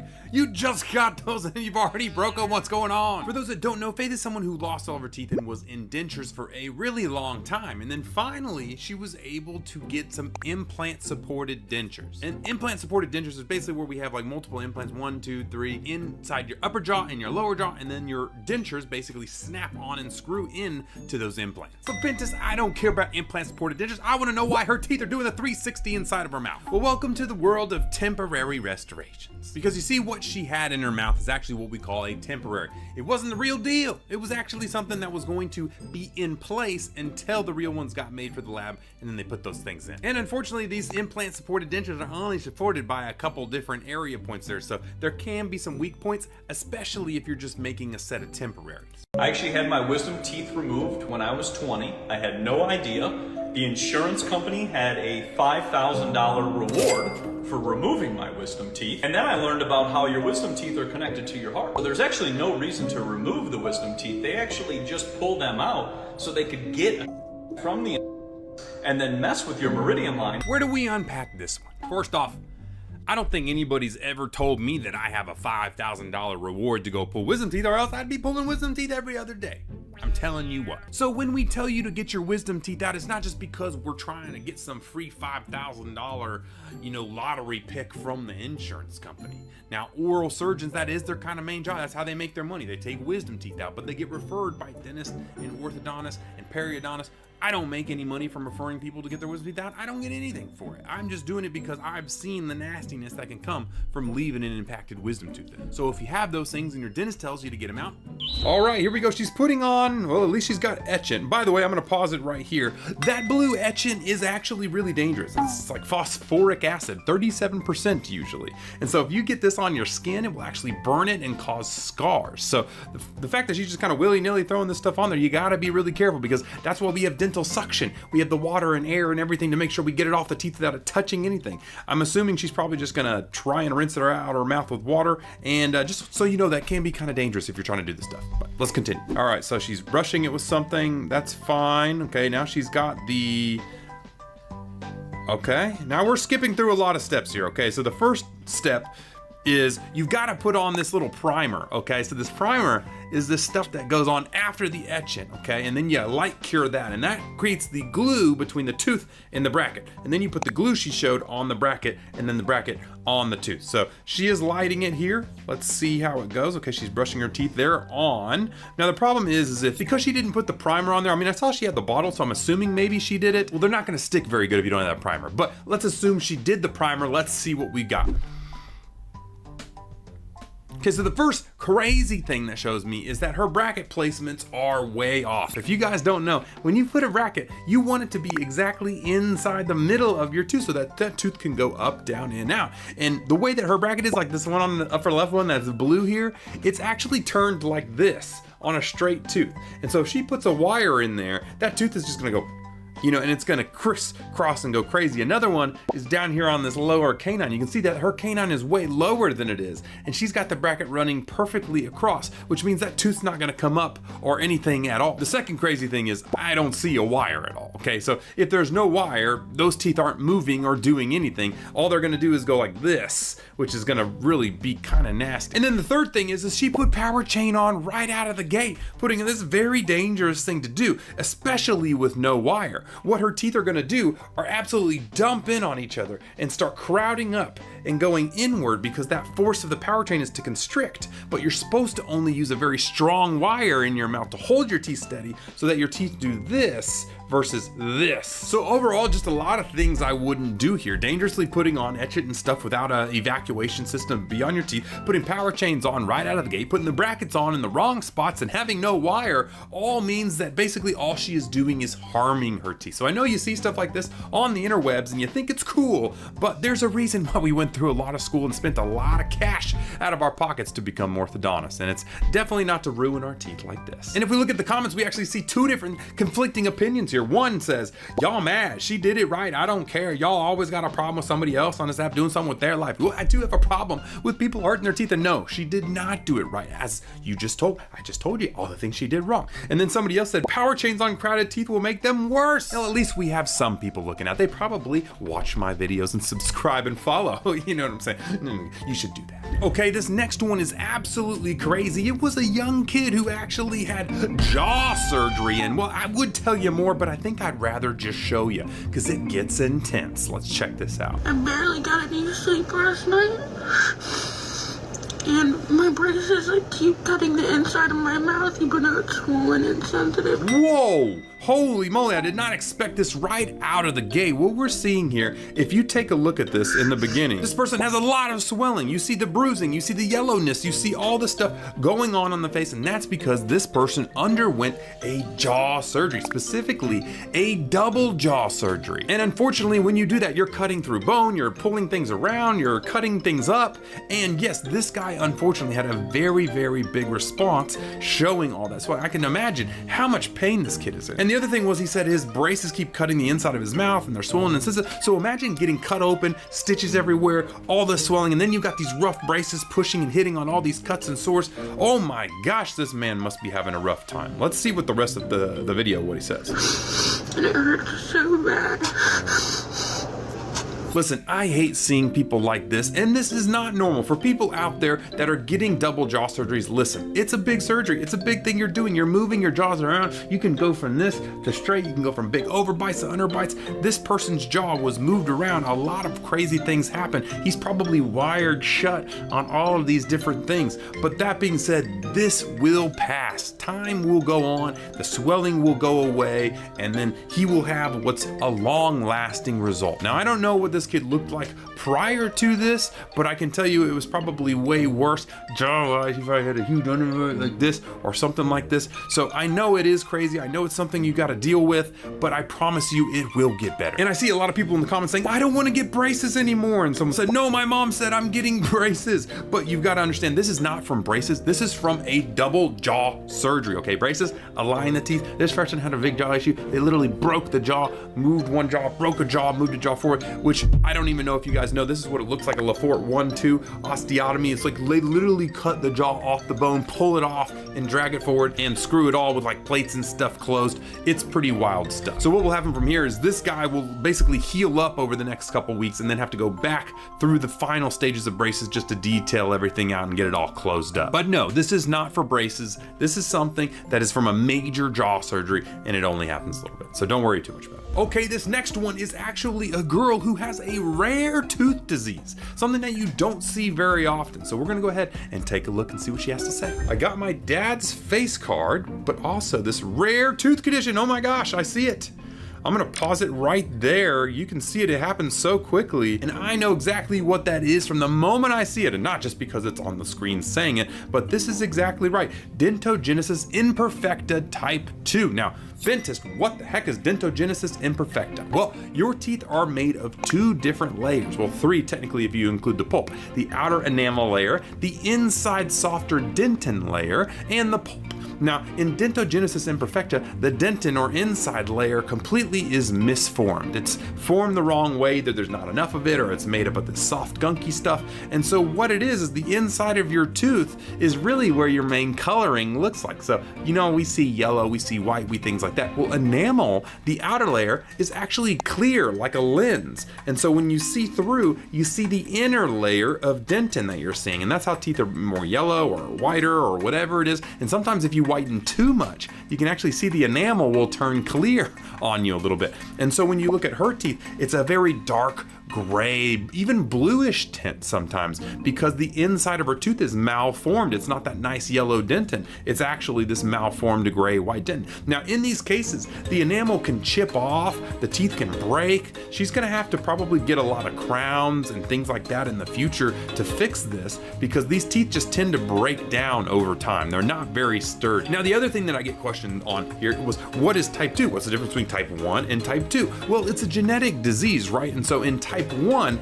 it's actually combined with osteogenesis imperfecta. So a bone disease as well as a tooth disease. And in type 2, you only have the tooth disease. So actually, even though it's unfortunate she has this, she's very lucky that she has type 2, not type 1, because then she would have bone disease along with the tooth generation disease of the dentin. Let's see what the top comments say. One said, I have dentogenesis too. I have veneers now, but I've never met or seen somebody else with this disorder. It's actually pretty rare. It's not something you see all the time. And that's exactly what I was saying. She's gonna have to get veneers. She's probably gonna have to get crowns to help fix that. There also is enamelogenesis imperfecta, which affects the enamel, and that just kind of breaks off and is even worse. So dentogenesis imperfecta is probably a little bit better to have than the enamel disorder. Either way, it is still cool to see a rare disease, but I hope that she gets everything that she needs to, gets it all fixed up, gets the crowns that she wants or whatever, and everything is happy and healthy from there. Okay, this next one, somebody told me that they found somebody with real life vampire fangs. Yeah, we're talking straight out of Twilight Edward Cullen type stuff. I said I don't believe it, but we're gonna watch the video together and see if I can figure out what the heck is going on here. All right, I don't see any vampire fangs. My man is acting weird for sure. Okay, no, he's a... Jesus!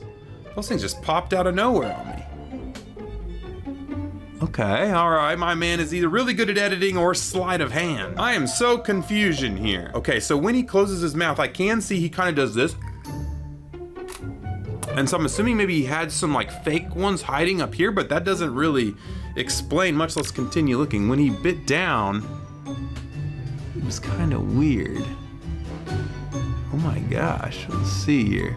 See, right here. When he bites down, they disappear.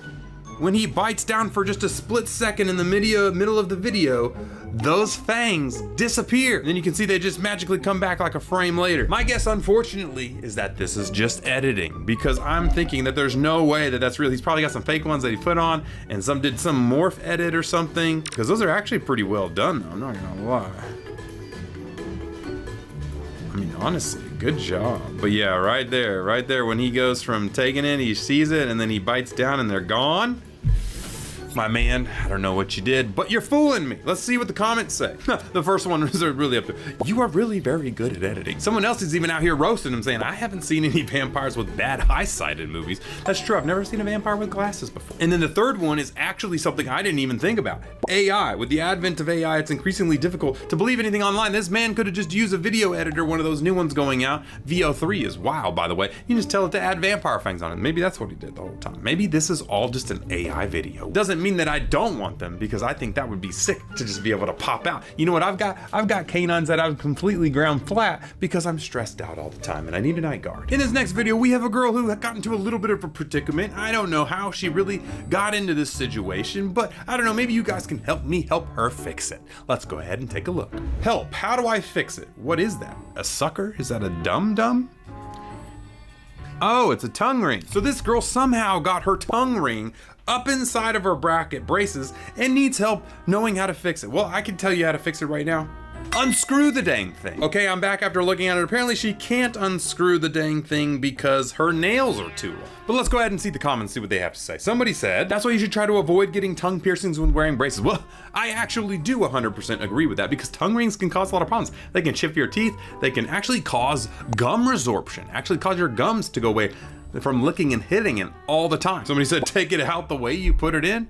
That's kind of what I was thinking, because I was like, physically, you can't shove that thing up there underneath the bracket and get it over there. So my guess is she unscrewed it and literally put it through and screwed it back, and she's just literally just playing us for clicks here. It's pretty ridiculous at this point. Someone said, get somebody's help. Yeah, get somebody else to unscrew it if you can't, you weirdo. But yeah, even though I don't like tongue rings and I don't like them, especially with braces, you know what I also don't like? People faking videos for views. Because that's probably exactly what she did. She unscrewed it, she put it through, she screwed the ball back, and she said, my tongue is stuck, I can't get out of there. Because unless she figured out how to teleport her little tongue ring through a braces pocket and then unteleported it on the other side, this just did not happen by accident. And for my people with tongue rings and braces, don't worry about it, because this can't happen to you unless you physically unscrew it, stick it through, and then screw it back there, and then also fake a video for clicks. And the real question is, why do girls have nails that long? Like, you physically can't do anything. You're like, I can't touch anything, my nail's too long. I can't even like You know, like after they go to the bathroom, like, how does that even work? I don't even know. Now, this next video is something that we deal with all the time in dentistry, in braces and orthodontics, and that is something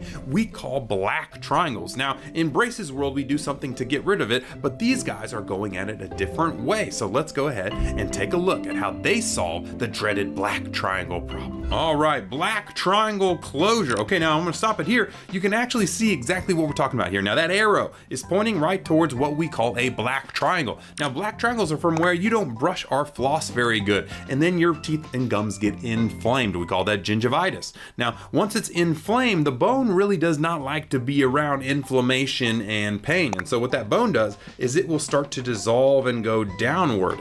And the gum is physically attached to that bone. And so if the bone drops, the gum will drop with it.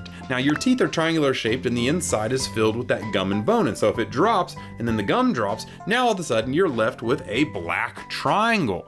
And so that's what we're seeing here, is that black triangle. Now, normally in braces, what we do is we actually polish between it with what we call an IPR disc. We actually take the triangle, we get it into a flat shape by shaving off all this stuff, we shave it away, and then we close it up with braces and power chain. But these people are going to do it a different way. So let's go ahead and take a look.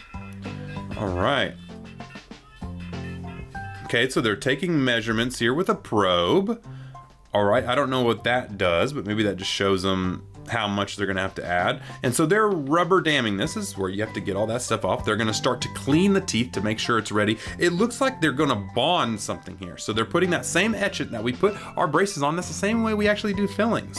So they're basically doing a mild filling here. So they're doing the little bonding agent. That's the thing that you put on before you stick it. It's a sandwich layer between the teeth. This is exactly how we put braces on, but this is for a permanent restoration. Now, they're using that little Teflon sheet there because the composite, the glue that we put on there doesn't stick to it. So that way they don't accidentally glue the two teeth together. And now they're going to polish and clean it up, doing the little discs and everything.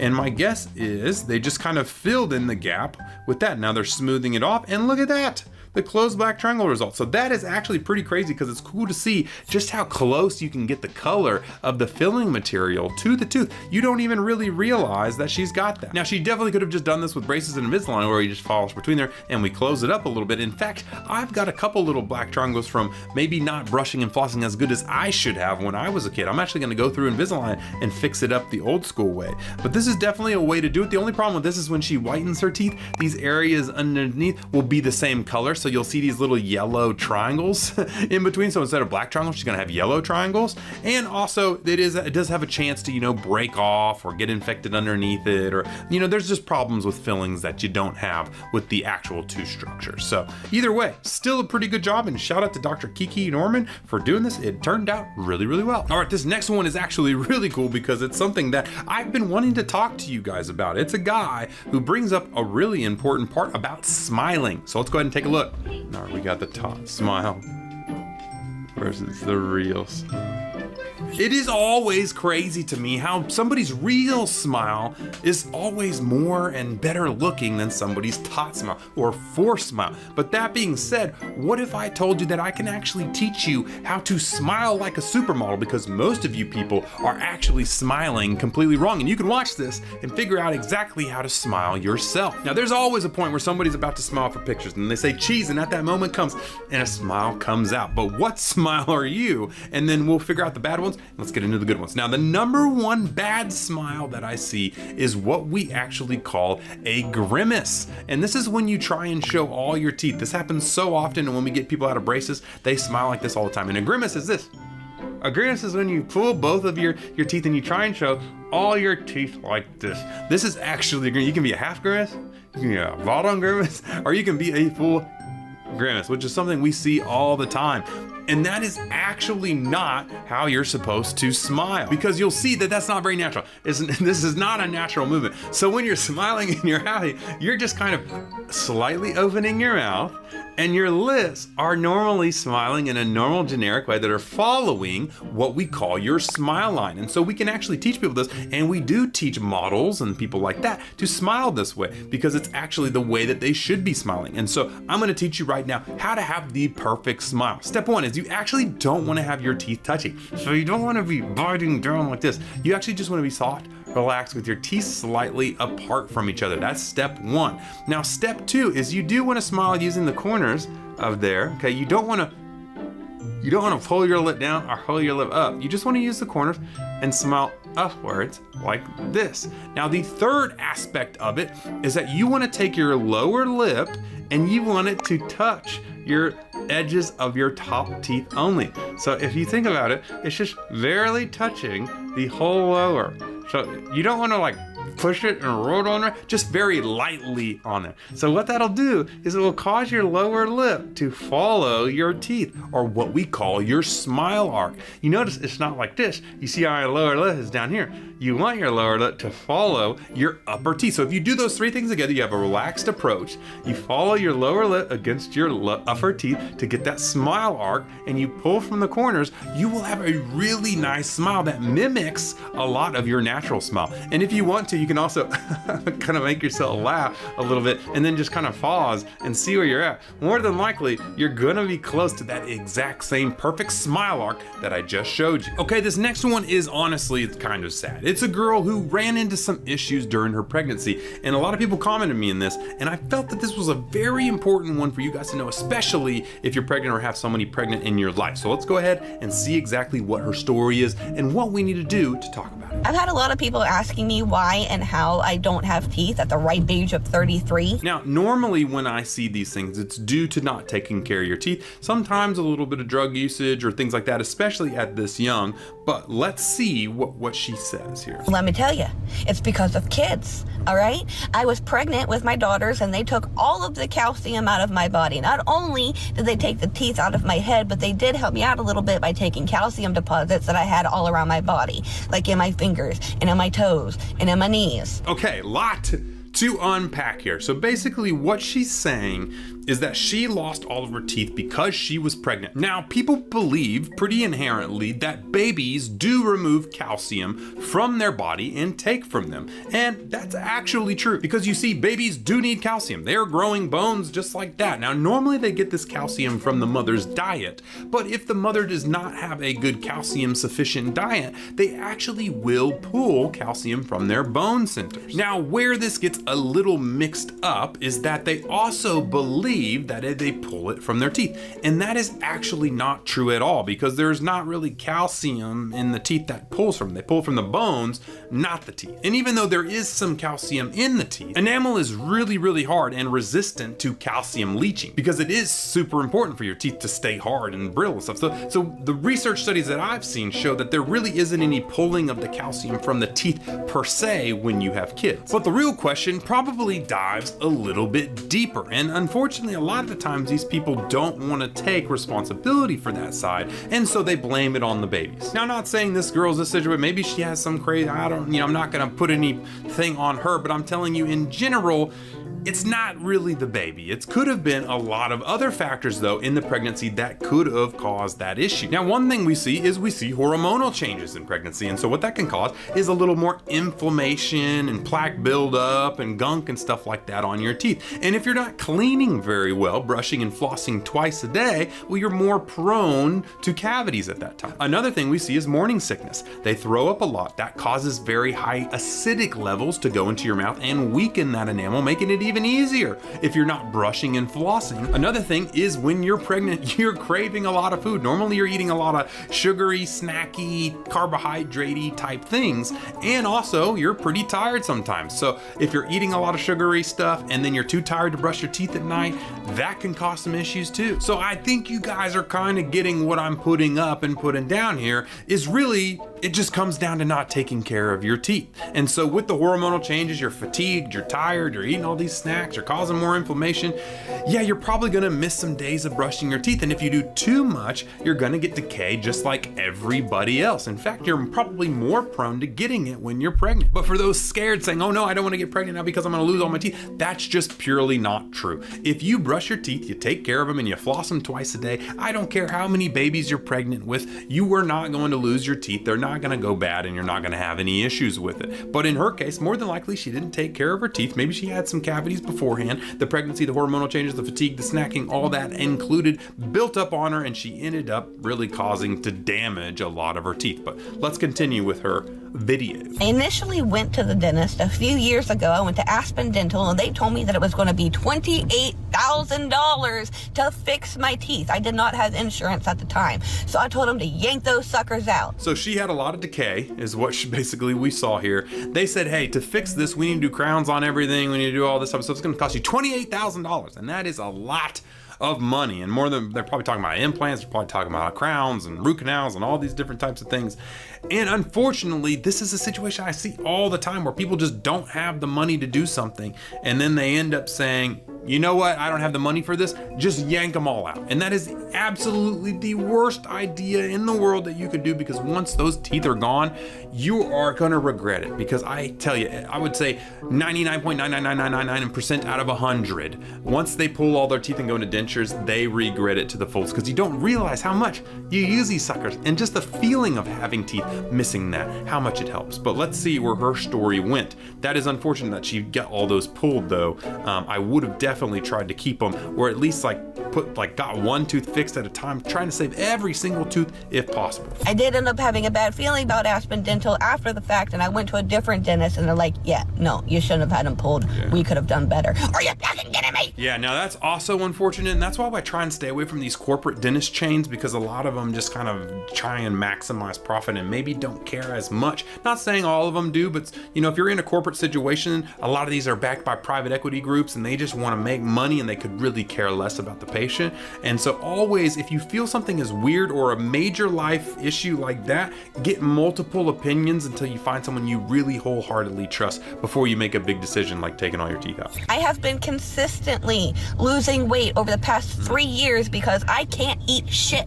I'm stuck on a retirement diet where I can't eat anything other than the shit that I can mush with my tongue. And that's the other biggest thing. Like I said, once you get into dentures, it's terrible. It's a big issue. It sucks. And I really feel for this girl, because now she's gonna have to get implants. She's gonna get denture supported implants. That's really the only thing she can do. If she doesn't get that, her bone will resorb and her dentures will always not fit, and it's gonna be a mess. And she's only 33. She's got the rest of her life to go on. And that's what I'm saying is, make sure you don't fall into a trap like that, especially if you're pregnant. Make sure you're brushing, you're flossing twice a day. You will be just fine if you take care of your teeth. I don't care what you say. I've never seen somebody who's taking care of their teeth get cavities and decay and all that.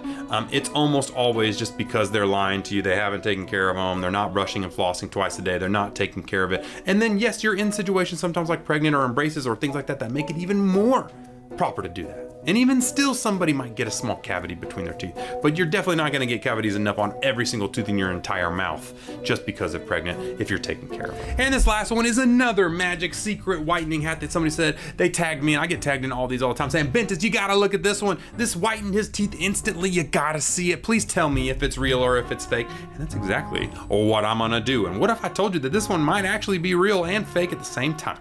Let's go ahead and take a look. All right, my girlfriend told me to try this. Oh, I already know exactly what that is. All right, time for the real.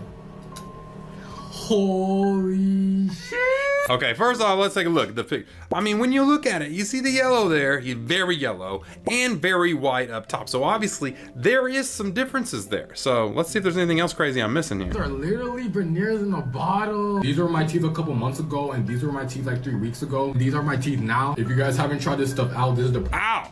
That's what it is. It's whitening powder, my favorite stuff. And unfortunately, this actually has been a trend for a while that I've been talking about. So what these tooth whitening powders or charcoal powders or any of these things are is basically sandpaper in a bottle. Yes, they literally, if you just take sandpaper shavings and you take them off and you put them in a little bottle, and I said, hey, just dip your toothbrush in some sandpaper and brush the crap out of your teeth, what's gonna happen? Well, fun fact, it will whiten your teeth.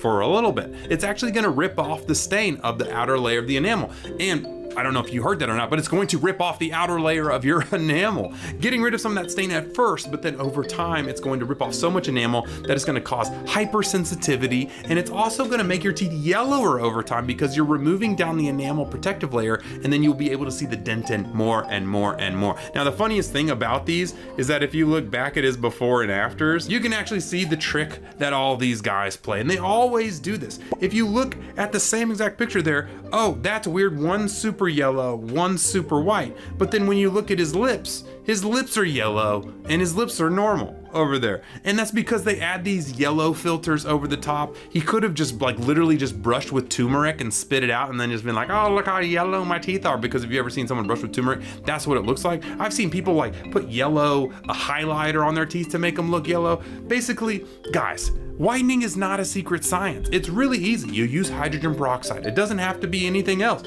You can use them in strips like our Lumi Smart strips. It's something nice, which I love, or they can be a hydrogen peroxide mouthwash. It can be hydrogen peroxide gel that you use. It just has to be hydrogen peroxide to safely and effectively go in there and whiten the tooth from the inside out without ripping and harming the enamel away.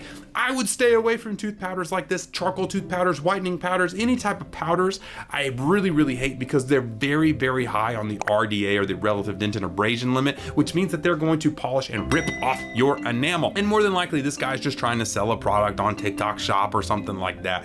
And he has no medical experience at all. And basically, unfortunately, what he's doing is selling a product that's harming a lot of people's teeth. And I just don't like it. Years ago, this patient came in and we let him know about this cavity that you can kind of see on the x-ray that was from them, and that you can see as a dark shadow underneath this filling. Then finally the decay made it down to this canal where the nerve of the tooth lies. Now that shows you just how quick and easy you can have that decay get even bigger and wider all the way down there. A cavity may start small, but it can progress really rapidly, and you can see how massively that just ate away his tooth in just a little bit of time. I mean, this happened over from 2017 to 2022, so that was over 5 years, but still, it's not something you want to let just progress over time. Take care of it when it's small, and then you won't ever have to worry about it again. To save it, it needs a root canal and a crown, whether it's causing pain or not. The root canal to take out the dying nerve, and the crown to prevent it from breaking. And so that's what he's doing right now, is he's taking out the nerve there with that. And at this first appointment, we are going to do a root canal.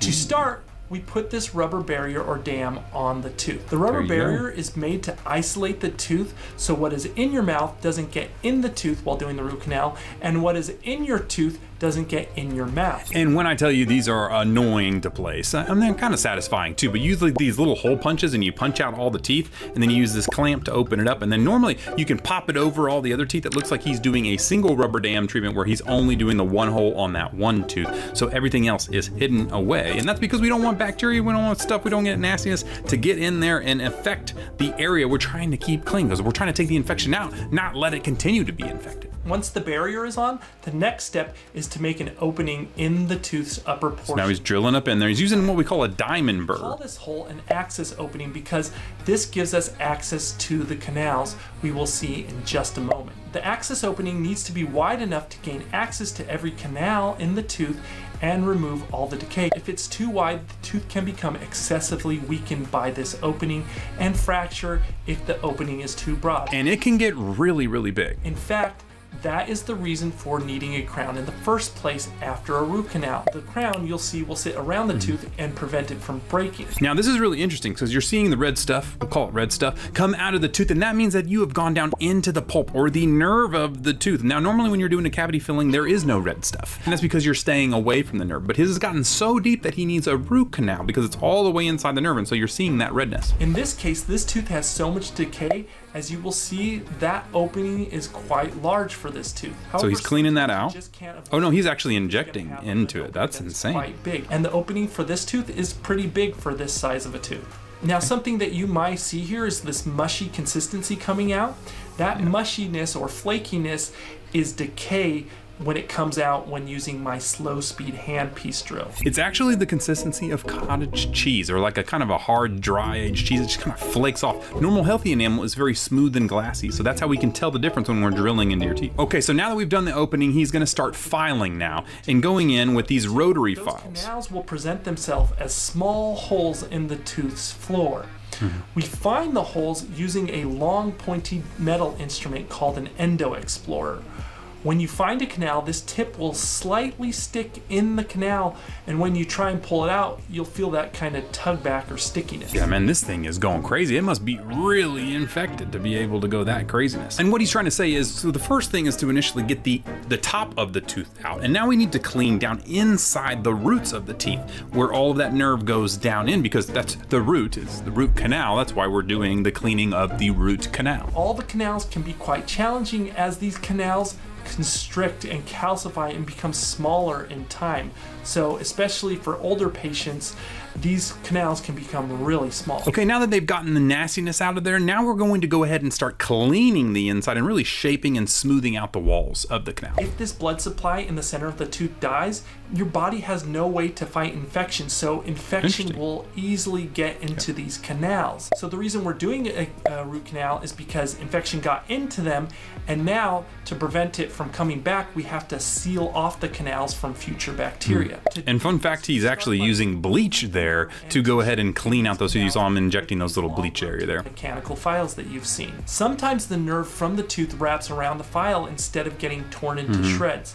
This nerve here, we won't be able to see it because it gets torn into shreds while I'm cleaning out the central canal and the nerve. Oh, he's still cleaning. In another video, I show the nerve getting pulled out of the root canal. Sometimes we get lucky and the nerve comes out as a whole, and it's one of the joys, I guess, of being a dentist. I love how he says this is one of the joys, like seeing this like stringy nerve get pulled out of a root. It is pretty wild when the full root comes out all in one piece. It's kind of like, it's a little trophy. Once we clean and shape the canal. All right, so now he's going in with these hand files, and the hand files are actually what he's using to kind of really get in there. And this is that bleach I was talking about. This is actually bleach he's putting in there. Infections, this can even make a burning sensation. So after we filed and cleaned all of the bacteria out of the canals, we are then ready to seal off the gutta tooth. percha. To seal off the canals, we use these long rubber-like cones made of gutta percha. Now, gutta percha is basically that orange stuff that you're seeing there, but it's almost like silly putty in a way. So basically you put it in there and then you use a little heated tip to kind of sear it off and then pack it down in there so it seals really nicely. These cones are the same size and taper as the mechanical files we use to shape the canal. Yeah, I guess I forgot to say, so with this gutta percha, you want to dip it in some stuff, and then what that does is kind of dissolve it a little bit, and then you kind of tap it down in the root, and what it does is it will mold that kind of silly putty-ish like thing to the exact shape of that canal. So they should fit in the canals perfectly, just like the files you used. Before we finish, we take a quick x-ray with the cones in the tooth to confirm that they will fill the canal just how we expect. You can see him kind of putting some pressure in there to kind of form it to the root. Here, so we irrigate with bleach one more time to make sure the canals are clean, and then we take paper cones which dry the bleach from those canals. Removing and then it. after drying them, we mix sealer and coat the canals, and also we coat the gutta percha. So now he's gluing in that gutta percha now. So basically just an overview of what we've done so far. We've cleaned out the entire thing. We've gotten access into the pulp and cleaned out all the chambers. We flushed it with all the bleach and all those things. We used our files to shape and smooth out the stuff. And then we've dipped down the gutta percha in there to seal off. And now he's cementing the final gutta percha in. And then he'll probably heat and cut off that gutta percha from here. After all that, we melt off the excess gutta percha and place cotton and a temporary filling in the tooth. And that's pretty much the root canal portion. When the numbness wears off, you can expect some soreness that will likely differ from any soreness that you may have. Oh, he's getting the first gutta percha piece off. And that soreness is due to inflammation and will probably go away in a few days. And ibuprofen normally works best in this case because it helps with the pain and the inflammation. That's actually a really interesting thing that we learned in dental school, is that ibuprofen actually works better than opioids. So actually we don't give pain pills anymore to people. We just say give them ibuprofen, and it actually works better in the studies than any of that stuff happens. Now what you're noticing is he said he's going to put cotton and a temporary filling in there, and that's actually because we have to get the crown made and do all that type of stuff too. So you'll see all that probably coming next. You need to be careful chewing on this tooth until the final crown is made, as it is weak and can break until you get that crown. Yeah, it's just a little piece of cotton in there, and then now he's putting a little bit of that temporary filling material in there to give more strength to this upper portion, since we took so much of that tooth away.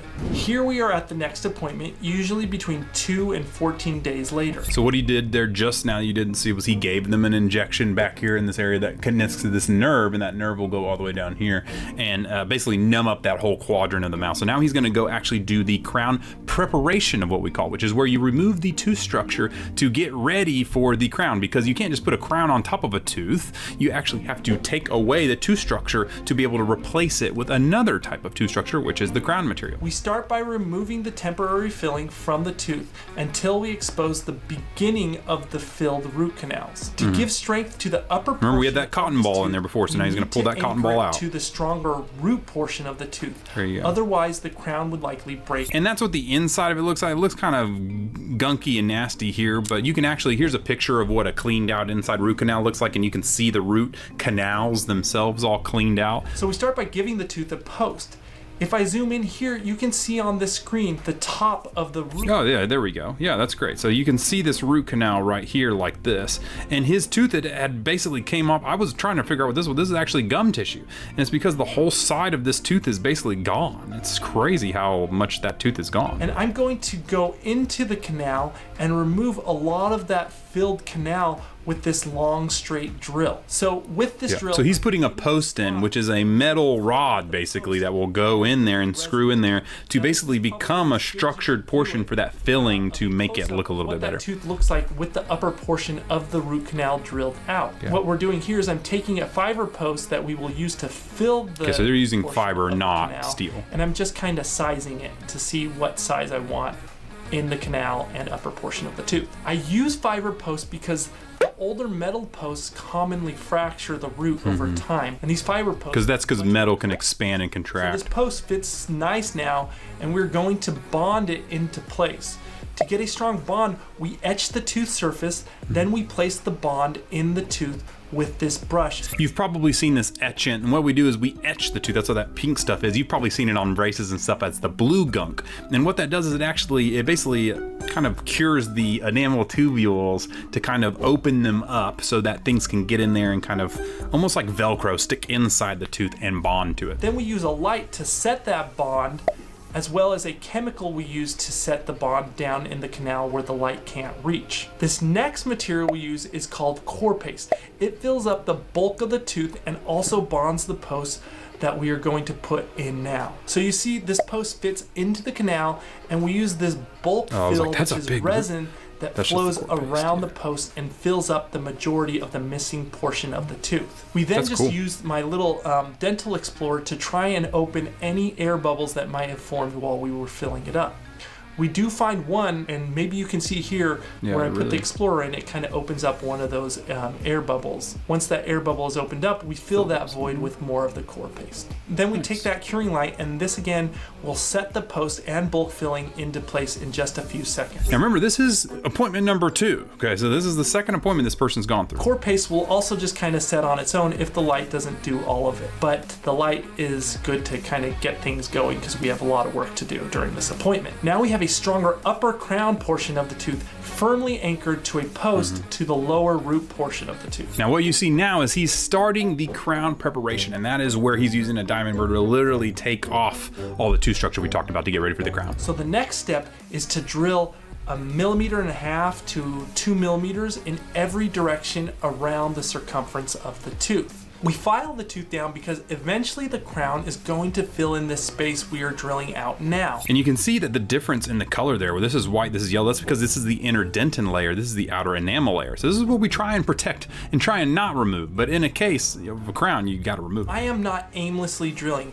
If you drill too much tooth structure away, the crown can become loose from time to time. Okay, I fast forwarded it a little bit to get after that because you know some nastiness in there I don't want you guys to see. But this is so you can see just how small that same tooth that we just saw is after this crown preparation. But he's basically getting pretty close to done. But you can see how much he's removed away. So basically the whole outer section of the tooth is gone now. Now this Viscostat tastes terrible, so we immediately so he's adding Viscostat. So Viscostat is basically something that will stop all the red stuff from coming up so he can get an impression for the final crown. Because when we want to get a crown done, we need to have an impression so we can make it exactly not only the shape that we want to, but make sure that it fits with the other teeth on top as well. I also am checking right now to make sure there are no undercuts in the preparation and that the corners of all of the preparation are rounded. And so as I look at this tooth, it's passed all my checks. And he's got a little crown here too.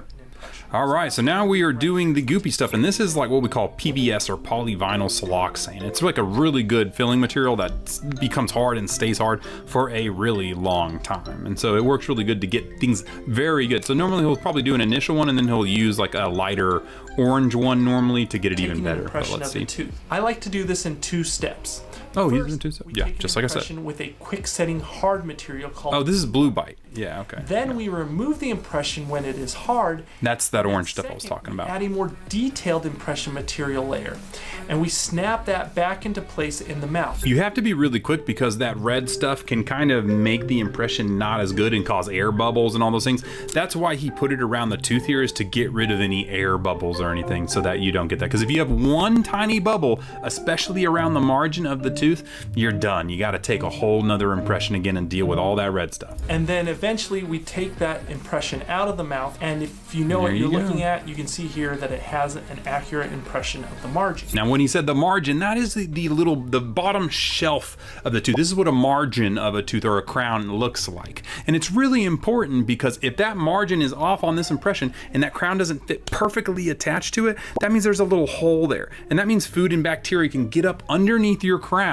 and ruin the tooth all over again. We take the shade of the tooth that we also took shade before matching, the appointment even started. I was gonna say you should have done this before the appointment, which I think he did. And we send it to the lab, and the lab will take this and make a stone model of the teeth and take that shade, and they'll build a crown on top of this stone model. This will take the lab a few weeks. I have no idea what he's doing. Get that crown back. In the meantime, we have to make a temporary crown so that the patient doesn't go with this stump of a tooth exposed. To do this, we use another impression we took before we drilled the tooth down as a template. The temporary crown material fills only the impression template of the original tooth in that negative space where we drilled the. Oh, he just added some temporary filling material in there, and then he added more inside the impression, popped it on, and then he kind of gets one thing that all connects together. And then my guess is from here he'll take a little burr and he'll polish all this up to at least get a decently, solid margin sealed temporary crown. Fill the void between what the previous tooth was